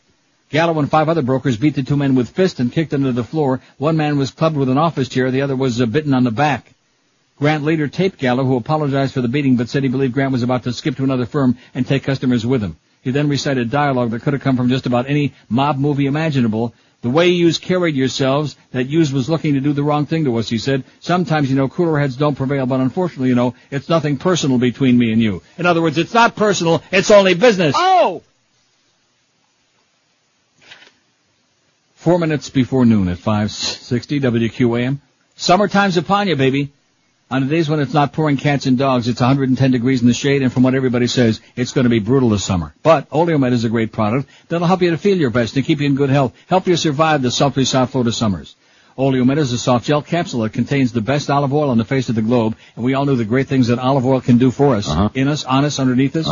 It contains olive oil along with vitamins and minerals and herbals to promote health for all different parts of your body, for your prostate, for your heart, for your blood pressure, for your cholesterol. Oleomed's also got supplements to promote health in your circulatory system, your digestive, your endocrine system, your skin and bones, even your mind as well, all using the benefits, like I said only moments ago, of the best olive oil that money can buy. And Oleomed's got products, as I'm sure you know by now, for men and for ladies as well. Oleomed's available at Walgreens, Whole Food Markets, Navarro Pharmacy, and Sedanos. If you want to get more info on their products, how they work, and what they be doing, call them toll-free. They'll answer your questions. 1-866-OLEOMED. That's 866-OLEOMED, or you can order their products right off their website.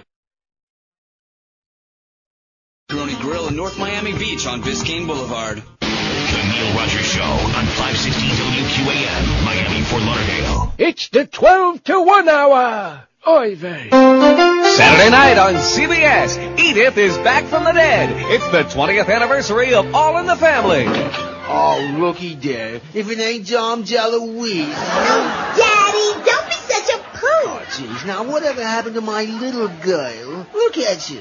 Why don't you push yourself away from the table, huh? Maybe have a salad once in a while? Daddy, don't you know how many of the world's people have never had a decent meal? Again with the charity spielazzi. Well, it's true. So why don't you send them the bones from the turkey you had for breakfast, huh, Butterboy? Hi, Gloria. Archie! I'm back! Jeez, Edith, I thought you was pushing up daisies by now. Oh, no, Archie. The last episode was all a bad dream. Didn't seem so bad to me. Look, as long as you're back there, Edith, brush the dirt off you and give me another beer, huh? Oh, okay. The 20th anniversary of All in the Family, Saturday night on CBS. Brought to you by IBS Home Correspondence School, where you can learn auto mechanics, gun repair, basket weaving. Yourself already. 1201, the reason I played that is All in the Family just jumped ahead. It's still really tight, All in the Family 55. The best TV show of all time. This is our runoff today on NeilRogers.com. This is our final tally. We're milking it for all we can get. All in the Family 55, Simpsons 51, MASH 36, and Seinfeld 33. And after that, it's way down the list. So here's George saying, by the way, something, the mob broker connection was a storyline in The Sopranos last season. It was just like the story I read. If the brokers didn't go along with the program, the goons beat the Schmidt out of them. How do you like that, huh? Way ahead of its time. Although, obviously, that was going on for a long time before we got that story. See, during that break there, I'm just thinking to myself, here's another even better similarity between Vegas and the stock market is the fact that it's rigged.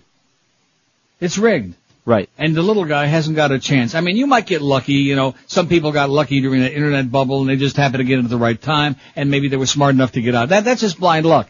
Like in Vegas, you can win in Vegas. You can get lucky for sure. If you win too much, of course, speaking of breaking your legs, they don't get too happy about it. They don't like guys that come in there, wise guys, and win too much money, so then they bring out their own wise guys. And that's just the way it is. It's a big scam. And anybody who doesn't believe that, I mean, when you sit and you watch the stuff that goes on and you see the way that these things are manipulated and the wild, massive swings that take place, little people aren't doing that. No. No, some 78-year-old woman who's hoping to make a few bucks so she can pay for prescription drugs in Dubuque, Iowa somewhere, she's not manipulating the market. I'm not manipulating it. George ain't manipulating it with his little 25-cent stocks there on the NASDAQ.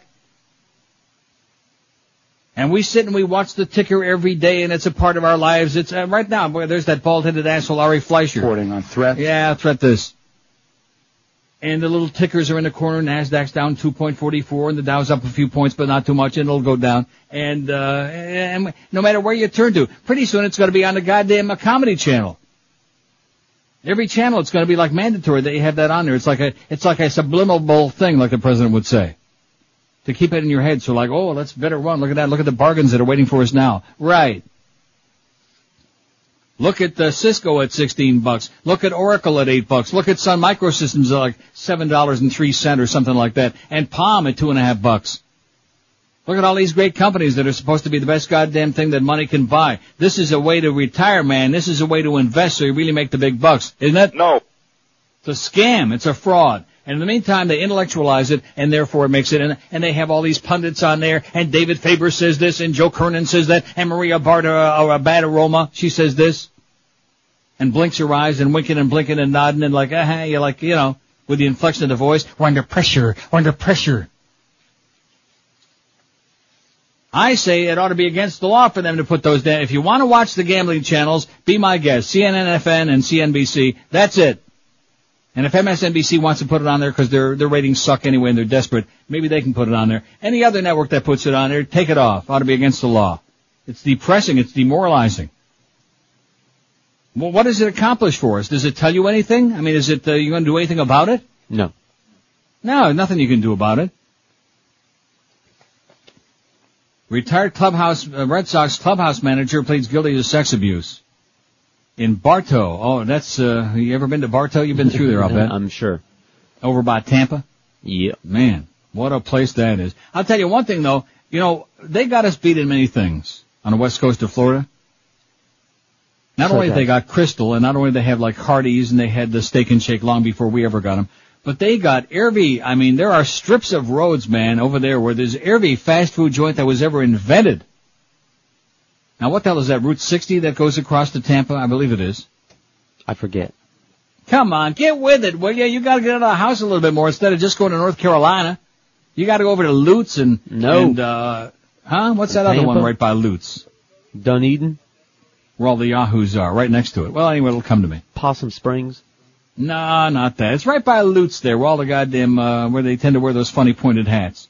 Anyway, a retired Boston Red Sox spring training clubhouse manager pleaded guilty today to molesting young boys who worked at the team's complex.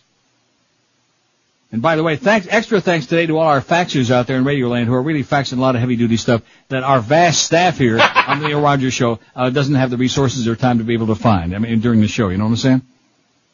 See, that's another thing about Greg Reed. He ought to be on his hands and knees kissing all of our asses. Me and George and Miguel and Joe and anybody else associated with the show ought to be licking our cheeks. When you stop and think of the magic that we weave and make with nothing, with zero. Do we have a newswire? No. See, I'm not going to go back through that whole thing about how we had to, get other people to provide us with a TV set and I had to buy my own computer. All of those things. You ought to get down on your hands and knees and kiss our kneecaps instead of this baby crap, okay? What's the line again? The truce. I got news for you, man. The truce is in force on this side. I'm still doing the Neil Rogers Show, okay? From here on in, next 4.5 years, that's what I do. I do the Neil Rogers Show. It's a radio show. Anybody that cannot bring themselves to understand that, I feel real sorry for them. Not tough titty. Okay, it's the Neil Rogers Show, and I will continue doing the Neil Rogers Show, period. I have no, personal problem with anybody who works there, except, of course, for that thing. What thing? We already mentioned its name once before today. That thing out front. What passes as a receptionist. But other than that, I got no problem. And then, of course, Maddie Bell and Screw-Ann. Hey, let's bring Screw-Ann back, huh? For what? Donald James Patrick agreed to reduce charges of attempted sexual battery on a child under 12. Will pay 4 victims $10,000 each in restitution. The 73-year-old Fitzpatrick was sentenced to 15 years probation and a 10-year suspended prison sentence in Polk County Circuit Court in Bartow. The plea agreement was accepted by Circuit Judge Judith Flanders over the objections of one victim. 13 men have told investigators they were molested or subjected to sexual harassment from Fitzpatrick, who hired them as far back as the 1970s to work at the club's former springing training camp in Winter Haven. They're more carried away than I am. Some of the men also alleged in a civil lawsuit that the Red Sox knew of the abuse and did nothing about it. The team has denied any wrongdoing, of course. The civil case is not affected by today's pleas. The plea agreement with Fitzpatrick, who's ill from kidney disease and other ailments, covers the 4 youngest victims. The victims are all now men ranging from their teens to their 30s, including 2 who are still minors. The allegations were not brought to prosecutors' attention until last year. Fitzpatrick will return to his home in Randolph, Mass., will be under the supervision of a probation officer and forbidden from having any contact with children. If he violates probation, he could be returned to Florida to serve a prison sentence and possibly be incarcerated indefinitely as a sexual predator. Oh! That's the news from Bartow, ladies and gentlemen. Temple Terrace, that's a place I was trying to think of. Oh. Lutz and good old Temple Terrace. You ever been in Temple Terrace? I don't think so. Good. Or Lutz. They don't like your kind there, and they definitely don't like my kind. Believe me. Which covers a lot of territory. Drive real fast if you ever find yourself in Temple Terrace. Or Lutz. A family friend told a grand jury Kennedy cousin Michael Skakel once admitted he might have killed Martha Moxley in a drunken stupor, was revealed yesterday, says today's New York Daily News. Mildred Sissy Ix. I love that name. I-X. You ever hear of a name like that? Never. Now, if she was kin to, like, Stevie Nicks, would it be Ix-Nicks? Mildred Sissy Ix told a grand jury that Skakel's father, Rushton Skakel, confided Michael Skakel's admission to her in 1981, 6 years after the murder. I had a lot to drink that night. I would like to see if I could have had so much to drink that I would have forgotten something, and I could have murdered Martha, Ix told a grand jury in 1998, recounting how the elder Skakel quoted his son. Ix, a longtime Skakel family friend, also told the grand jury that Rushton Skakel said his son wanted to take a sodium pentothal or truth serum test. But when asked about the conversation yesterday, Ix stunned the courtroom by recanting her 1998 grand jury testimony. Instead, she now says Rushton Skakel only told her his son wanted to take the truth serum. She said the statement about his drinking and possibly killing Moxley were her thoughts. I know that Rush never ever heard from Michael that he killed anyone, Ix said. I put in Rushton Skakel's mouth what I actually thought. She put it in his mouth. Skakel's lawyer, Mickey Sherman, tried to keep the jury from hearing about Ix's grand jury testimony, calling it hearsay. Prosecutor Suzanne Gill countered, it's hard to imagine that a father would report such a thing if it weren't true. Judge John Kavanowski let jurors hear it because they could deem it as trustworthy and reliable. They could take it with a grain of salt or not, as the case may be. How do you like that? Here's one you'll love. Woodbridge, New Jersey. 3 firefighters are under investigation for allegedly throwing a late-night firehouse party at which they let members of a punk band don their gear and ride around town in their vehicles with lights blazing and sirens wailing. I like it. Don't you love that? What a nice fire department. Those firefighters, man, that's the kind of sense of humor you develop when you're sliding up and down them grease poles all the time, usually naked. Chief Stephen Mellett, his brother David, and Kenneth Hilarchik were all suspended indefinitely while the investigation be continuing, said Joseph Greco, an attorney for the Board of Commissioners for Island Fire District 11. No other firefighters were expected to face disciplinary action. Officials learned about the alleged May 3rd party after pictures and narratives were posted on the band's website. According to the site, the 4-man band called LIT, L-I-T, met several firefighters by chance at a local restaurant and later went with them to the firehouse. The site also said that the band performed an all-request show for the firefighters that night and put them on a guest list for their concert. The pictures and narratives were temporarily removed from the site this week at the firefighters' request, a band spokesman said Tuesday. Litz publicist Ken Phillips said the band had no official comment on the matter. Stephen Mellett said the event was being blown out of proportion. There wasn't anything done at the fire department that was illegal, Mellett said. There wasn't anything done that should be any major ramification about. How do you like that? But I do like that first paragraph, which bears reading again. 3 firefighters in Woodbridge, New Jersey are under investigation for allegedly throwing a late-night firehouse party at which they led members of a punk band don their gear and ride around town in their vehicles with lights blazing and sirens wailing. All right. They let them don their gay apparel? They donned their gay apparel and then proceed to slide up and down them greasy poles. 12 minutes past noon at 560 WQM. How'd you like to have a big one, huh? Like maybe at the firehouse. We're talking about a big, fat, impressive, juicy paycheck. Fast Train can help you achieve one. That's right, because if you check out with Fast Train, you can achieve a brand new career and start making some big bucks in as short a time as 4 months. You can double the size of your paycheck, by becoming a computer professional, and you can accomplish all of these things before the summer's even over. Fast Train offers Microsoft certified instructors, no payments for a full year, job placement assistance, day and evening classes, with 4 convenient locations all over Dade and Broward, including the brand new campus in Kendall. You've got no excuses left. Call Fast Train at 866-FAST-TRAIN or check them out on their website at fasttrain.com, because now, honestly and truly, they can have you ready with a brand new money-making career in as little as 4 months. Nobody should ever have to settle for a small one, even if nature gave it to them. So pick up the phone and call Fast Train today, toll-free, at 1-866-FAST-TRAIN. That's 866-FAST-TRAIN. And don't forget, all Fast Train locations are licensed by the State Commission. Party. Goldberg. Weekdays at 3 on Sports Radio 560 QAM. WQAM, go f*** yourself. 12:20 at 560 WQAM. We got Joe Royce for the Mad Dog at 1, and you got your ball game at 2:30, pregame game time at 3:05. Joe Zagacki at 6. Oh, and then the big at 10. Proving that life isn't always perfect. Joe and Mark the Dirty Boys overnight. We'll be at Gatsby's in Boca tonight, 7 to 9. Giving away a bunch of crap and also something good. You can register to win a trip to Lake Tahoe. And the Beck's models will be there with specials on Beck's beer. Gatsby's is in Boca off Hillsborough Boulevard on 18th Street between Military and Powerline. 370 votes on our poll, the best TV show of all time. And most interesting, let's look at it from the bottom now. You see that there are 3 that have no votes? ER, Baywatch, and Barney. Baywatch has got no votes. Oh, my God. Oh, my God. Wow. Man, what bad memories these. Well, probably they're thinking of David Hasselhoff since you mentioned him yesterday. And Pam Anderson. In other words, you didn't think she looked good on that show? No. Plastic, overstuffed, peroxide reeking, long-ass nails, look like a hooch. Well, I'll tell you one thing. She was no Natalie Portman, I'll tell you that. Damn straight. That's a lady. A classy lady. Oh, God. The less I say, the better off it'll be, okay? Anti-Semite. And like I said before, whatever his name, Hans Christian Andersen, or whatever the hell his name is, Hayden Christensen, he's a lot prettier than she is. And also of legal age. Barney Miller doesn't have 1 vote. St. Elsewhere and Code, here's the ones that I can't even do all the ones that have 1. Dick Van Dyke Show, Oprah Winfrey, Alfred Hitchcock Presents, Rowan and Martin's Laugh-In, Larry Sanders Show, Frasier, Price is Right, Carol Burnett Show, Leave It in Beaver, Kojak, and St. Elsewhere. Each of them have just 1. Boy. So really, basically, in double digits, all you've got is like 2, 4, 7. We've got almost 400 votes. 2, 4, 6, 7. Sopranos 11. Star Trek Next Generation 14. Todd Dreck. Monty Python. By the way, you seen him lately? Yes. He poked his head in the door just a little while ago, like an hour or so. What the hell did he want? I have no idea. See, there's my psychic powers again. What did he want? No idea. Didn't talk to me. He was just What do you want, Miguel? Just saying what's up. Yeah, what's up? What's up?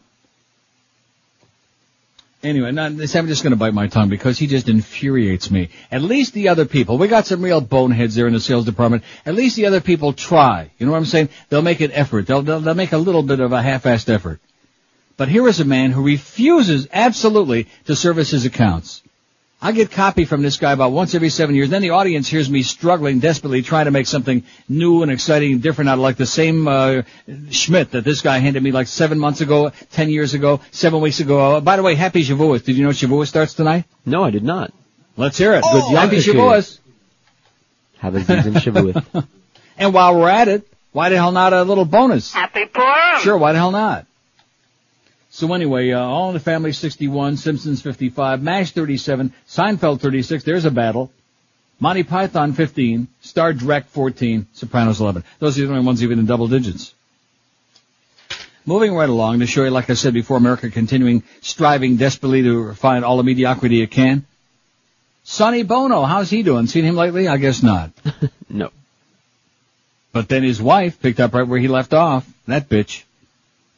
Now, was the boss born to run for U.S. Senate? Have you heard about this? No, are you kidding? No, I'm not kidding. I only wish that I was kidding. Some in New Jersey put out the call for Senator Springsteen. In other words, the idea being he sure as hell can't sing, but maybe he can run the office. Maybe he can stir the political pot. Trenton, New Jersey. But in fact, if you want to, you ever smell Trenton, New Jersey? No, thank goodness. On the day of your worst diarrhea that you've ever had in your life, on the day of the worst intestinal problems you've ever had, nothing ever smelled like Trenton, New Jersey, except maybe Newark. A group of New Jersey political activists fed up with the usual crop of political candidates announced a plan this Tuesday to draft rock star Bruce Springsteen to run for the U.S. Senate as a true representative of the state. Yeah, I think he's perfect for Jersey. He sucks, just like that state. With guidance from Doug Friedline, a former 98 campaign aide to heavyweight wrestler turned Minnesota Governor Jesse Ventura, the group called Independence for New Jersey launched a signature drive to put Springsteen on a general election ballot. They need only 800 signatures, but there's a big problem. Nobody's talked to the boss about the idea. The boss. Friedline was not discouraged. It took us 7 months to get Jesse Ventura to run, he said. If Bruce Spleen threw his hat in the ring and made a real serious run at this, I think you'd see thousands of volunteers coming out from all over the place. Yeah, he sure inspires me. Political analysts said the announcement was less a grassroots groundswell of support for Springsteen as native son that was an attempt by Ventura supporters to set up a third party in New Jersey. The state Senate race currently features Democrat Robert Torricelli and 3 Republican candidates, multimillionaire businessman Doug Forrester and state senators Diane Allen and John Matheson, who all face each other in the June 4 primary. Springsteen, known as the boss among rock fans and known as somebody who couldn't sing his way out of a paper sack among those who've got any taste in music, would offer a number of advantages as a political candidate, including name recognition and popularity among young voters. Right.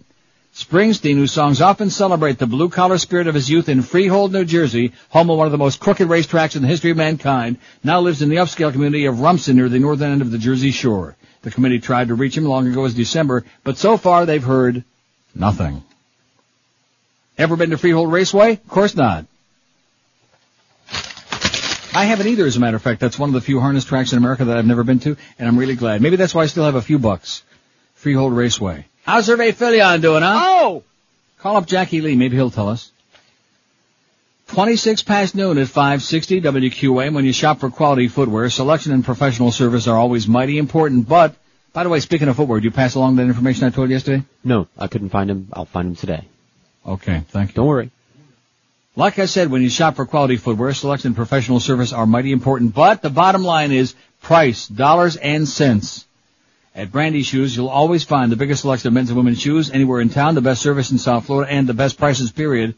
Top quality names we're talking about, like Rockports, SAS, Sperry's, Timberland, Naturalizer, and lots more. And with their humongous, amazing selection in this mega store, you're probably never going to hear anybody say to you, sorry, mister or ma'am, we don't have that style in your size, because they've got a humongous selection. Deep. It's really deep. Find out why most of Brandy's customers not only keep coming back, but usually stock up on several pair on each visit. Brandy's is open every day, 9 to 9, Sundays 10 to 5, and you'll be finding them in the same great location they've been for a coon's age. You'll find Brandy's shoes at 1290 North Federal Highway in Pompano Beach. And don't forget, all this week, $10 off on all women's Naturalizer shoes. Davidson. Ed Kaplan's Game Night. Weeknights at 10 on Sports Radio 560. QAM. Neil Rogers.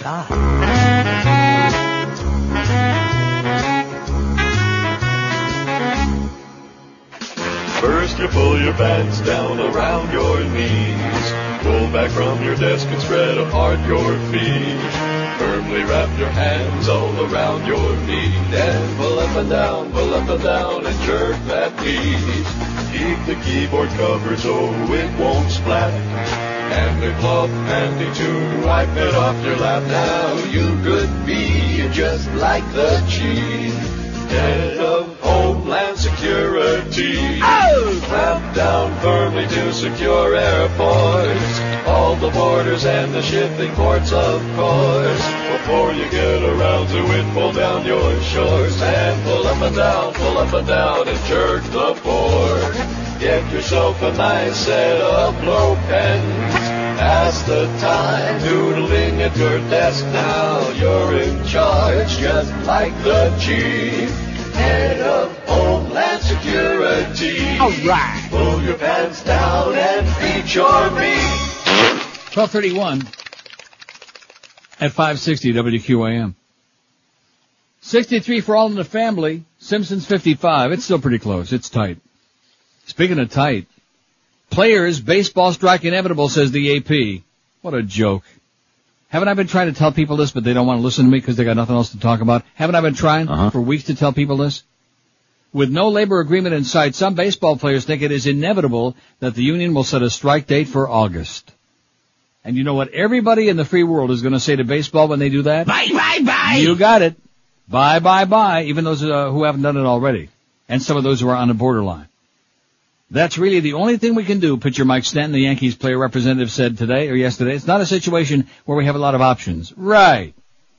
Union officials told players' agents at a meeting in New York on Tuesday that the staff is considering if and when to set a strike date, two agents said yesterday, speaking, of course, on the condition of anonymity. Union head Donald Fear, who says the only thing we have to fear is him, who told players during spring training to prepare for missing their last 2 or 3 paychecks, is to hold a similar meeting with West Coast agents in Los Angeles today. For now, the union's trying to play down the possibility of a work stoppage, which would be baseball's 9th since 1972. The executive board has not yet considered whether to set a strike date, Fear said. We hope not to have to do so.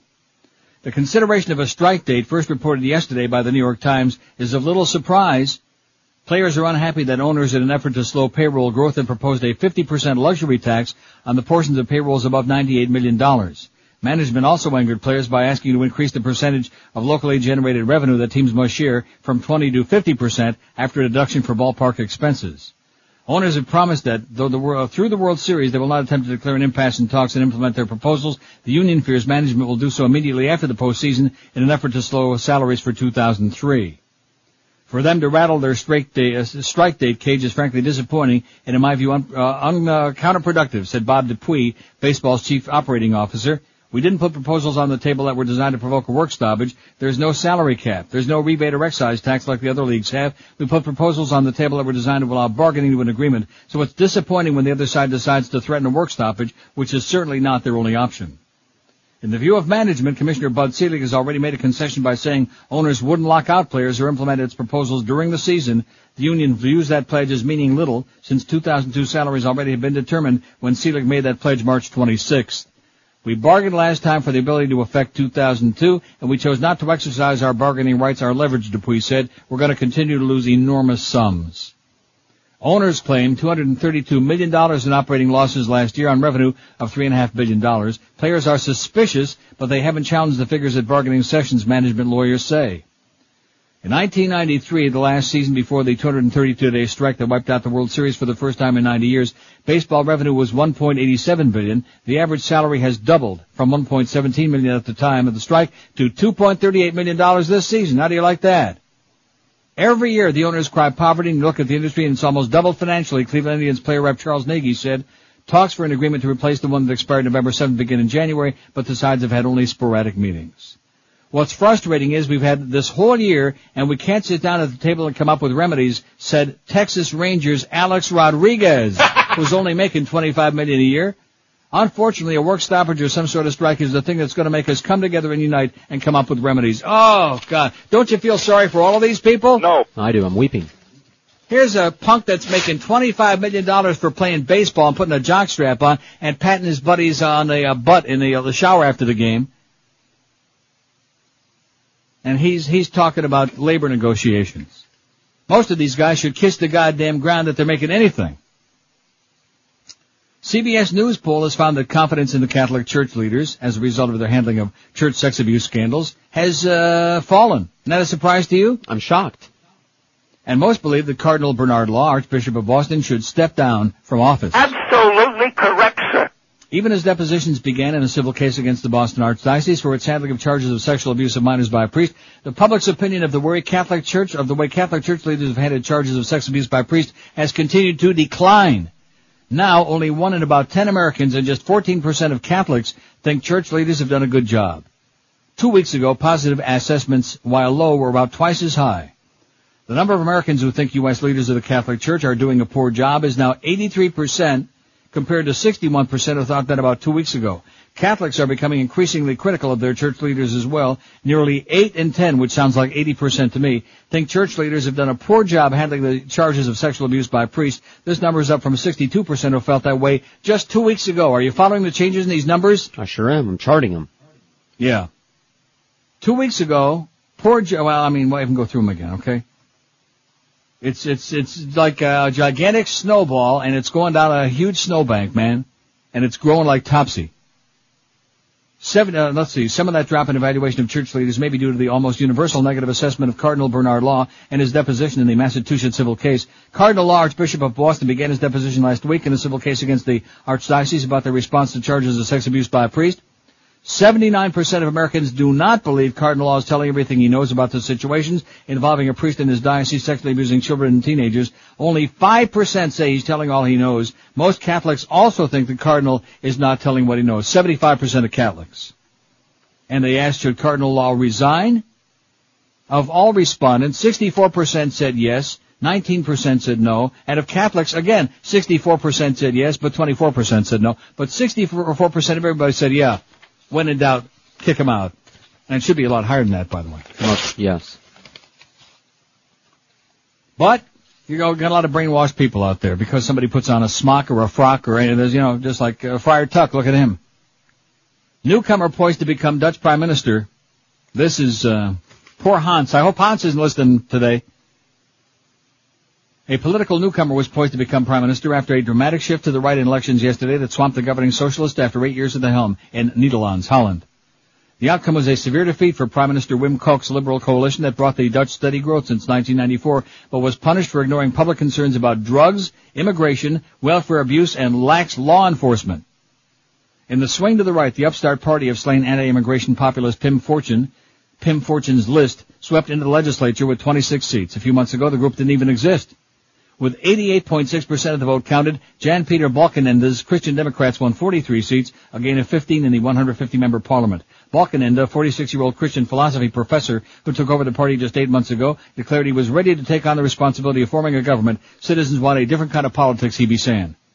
Kok's governing socialists were seen plunging from 45 to 23 seats, and his liberal allies from 38 also to 23, according to the results. Fortuyn, who was killed May 6th by a single gunman, brought these issues to the forefront, tapping into a groundswell of discontent with Holland's ruling politicians and their tolerant policies. Fortuyn was killed after doing a campaign radio interview. He was 54. His murder shocked this country of 16 million that is a stranger to political violence and has long prided itself on no-ripple consensus politics. Or is that no nipple? The results proved Fortuyn's party, proved, whatever, and their allies could marshal a comfortable parliamentary majority for a right-wing government. At the outset of the voting, Kok told voters that his 8 years at the helm brought them formidable growth and prosperity. He said the elections are about my legacy. Well, evidently they didn't like his legacy, and he's small potatoes now. How do you like that, huh? It's the way it goes. They don't like them foreigners. I think that's what it boils down to, George. Don't take it personally, but I don't. They don't like foreigners. Like you? I mean, Miguel, he was born in Chicago. I just mentioned these things in passing. 21 before 1 at 560 WQM. Joe Rose will be along at 1 o'clock. If you're tired of hassles with your cell service, if you're tired of that $50 a month plan that you thought you purchased and then winding up costing you hundreds of dollars a month instead of $50, then get on the team with Team Celtec. At Celtec Communications, your authorized Nextel representative. For over 25 years, Celtec's been providing South Florida with the best service, and they take the hassle away from dealing with the cellular company, not to mention the expense. Right now, Nextel's shared rewards plan allows you to share 4,000 monthly minutes with free incoming calls for only $54.99. Celtec's got a great selection of other plans, too, no matter what your budget, with most including free incoming calls, nationwide long distance, free caller ID, free voicemail, and Nextel's unique Direct Connect two-way radio feature, too. So whether it's 1 or 1,000 phones or a zillion, take it from me and our very own starting quarterback, Jay Fiedler, the spokesman. Celtec Communications, your authorized Nextel representative, is the only smart way to go. Call 1-800-CELTEC-2 today and get connected. That's 1-800-CELTEC and the number 2. Celtec Communications, keeping us Lauderdale. The Joe and Mark Show. Overnights on Sports Radio 560. QAM. I like the wee-wee.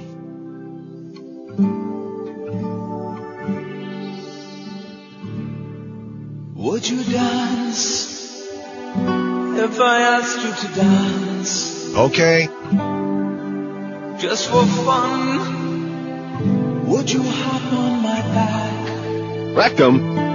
Darling, please make me feel fine.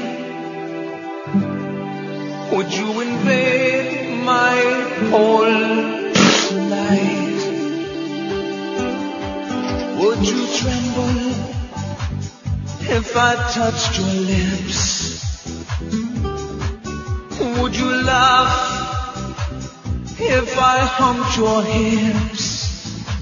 Now I just die if you did the thing I love by invading my whole tonight. It looks just like a zero, baby. Oh! I know I might expect some pain. It will be easier on me, baby, if you could find the K and Y. If we danced, would you unbuckle my pants? Yes. Would you cry if I held my butt high? Oh, darling, please make me feel fine and just invade my whole tonight. Oh, please invade my whole Rectum. tonight. Yeah, he's something else, that Enrique, I'll tell you that. 12:45 at 560 WQM. Speaking of the mob, might as well stay on these stories, right? Always got some good mob stories for you every day. We love the mob stories. Mob enforcer says FBI agent warned mobsters of pending indictments. What did I tell you about the FBI, huh? It's enough to make you scream, enough to make you want to crap your pants. And that's your tax money, by the way. Our tax dollars hard at work again, supporting the FBI. A confessed mob enforcer testified yesterday that a former FBI agent, through him, tipped 3 alleged gangsters that indictments against them were imminent, prompting 2 of them to flee.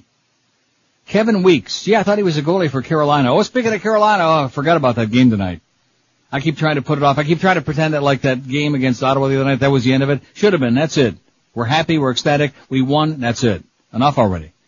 Kevin Weeks, not the dark-complected goaltender for Carolina, along with Artur Zerbe. Kevin Weeks testified in the federal racketeering trial of retired FBI agent John Connolly Jr. that Connolly visited him at the South Boston liquor store where he worked to pass on the warning.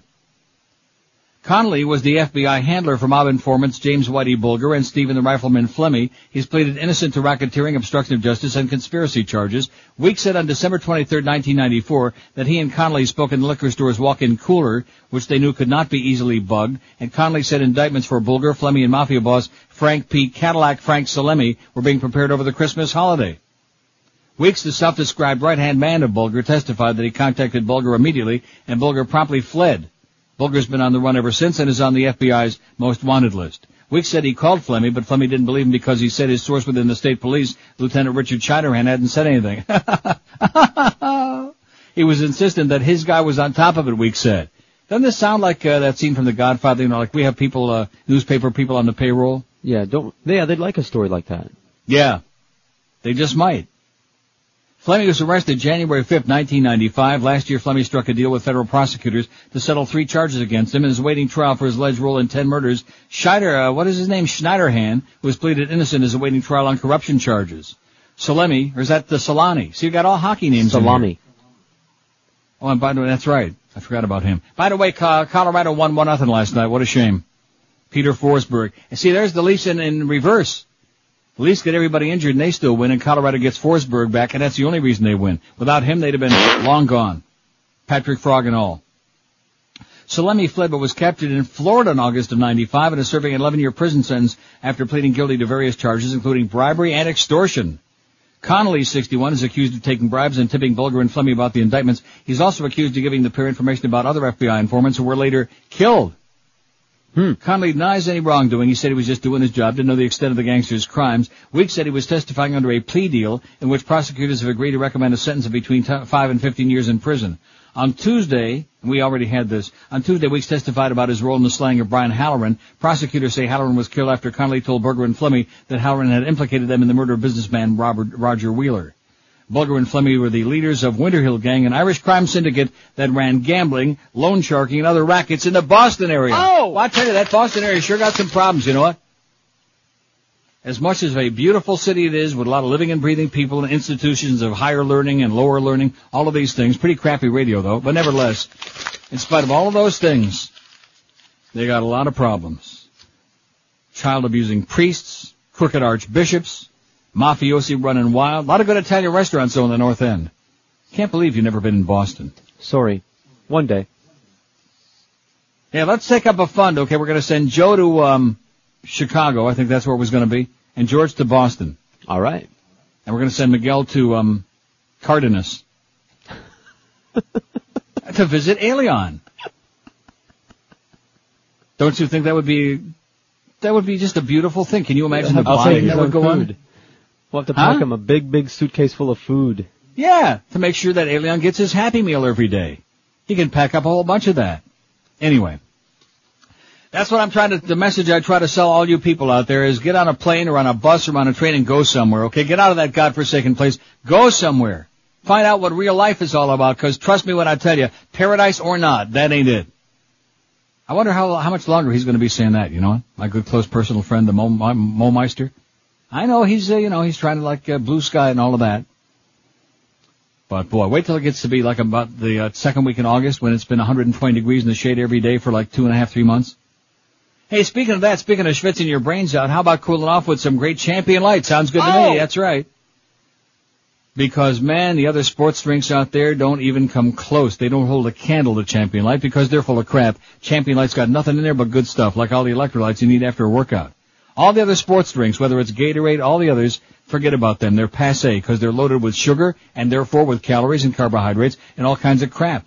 Some of them even have stuff that'll make you sit on and be a squatter all day.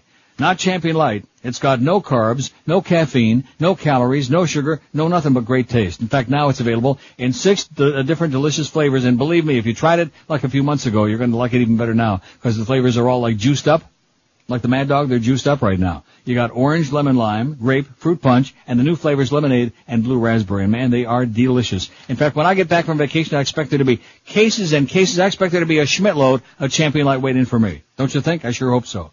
Anyway, don't forget you can sample the all-new Champion Light flavors this Saturday for free, and you can join Dolphins quarterback Jay Fiedler. In fact, walk up from behind with Jay and just like, do the thing with his ears, you know? You know what I'm talking about? Flick them?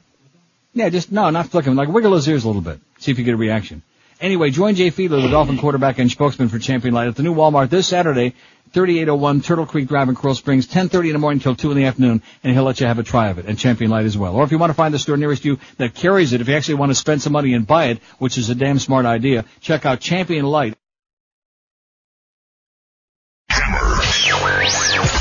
This Friday, live from Baltimore on Sports Radio 560 QAM. He's got a big heart on.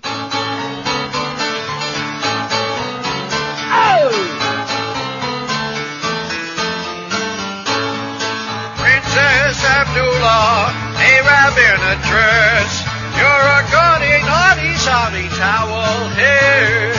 Pushes your buddy, which one you like best? Now that you can call the shots here in the U.S., do you have the change to break 100?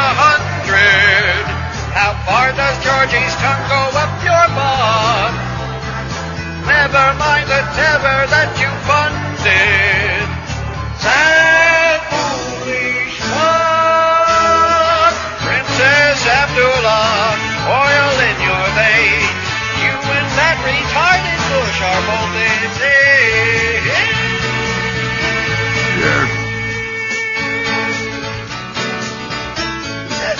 All right. 12:57 at 560 WQAM. Governor Jeb Bush, this is in the category of better late than never. Governor Jeb Bush signed a bill yesterday making it a felony for state workers to falsify records, even punishable by more severe punishments than throwing a spitball in class. The measure passed last week in a special legislative session comes in the wake of accusations that a child welfare caseworker falsely claimed to be keeping up with that little girl who vanished in Miami. This is from the Herald, by the way. It says the girl, 5-year-old Rilya Wilson, who was missing for 15 months and nobody noticed. Is she not missing anymore? No, she's still missing. I know that. But why does it say that? Anyway, I see. Now they noticed. I guess that's what it is. Okay.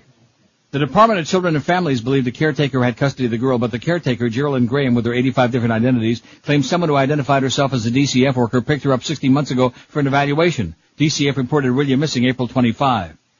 We must ensure that what happened to Rilya never happens again to any child, Bush said. And look at his kids, man. If they can all grow up like them, right, then we'll be okay. The department says caseworker Deborah Muskelly fired false reports of monthly visits with the child while her supervisor, Willie Harris, failed to review the case. Both resigned in March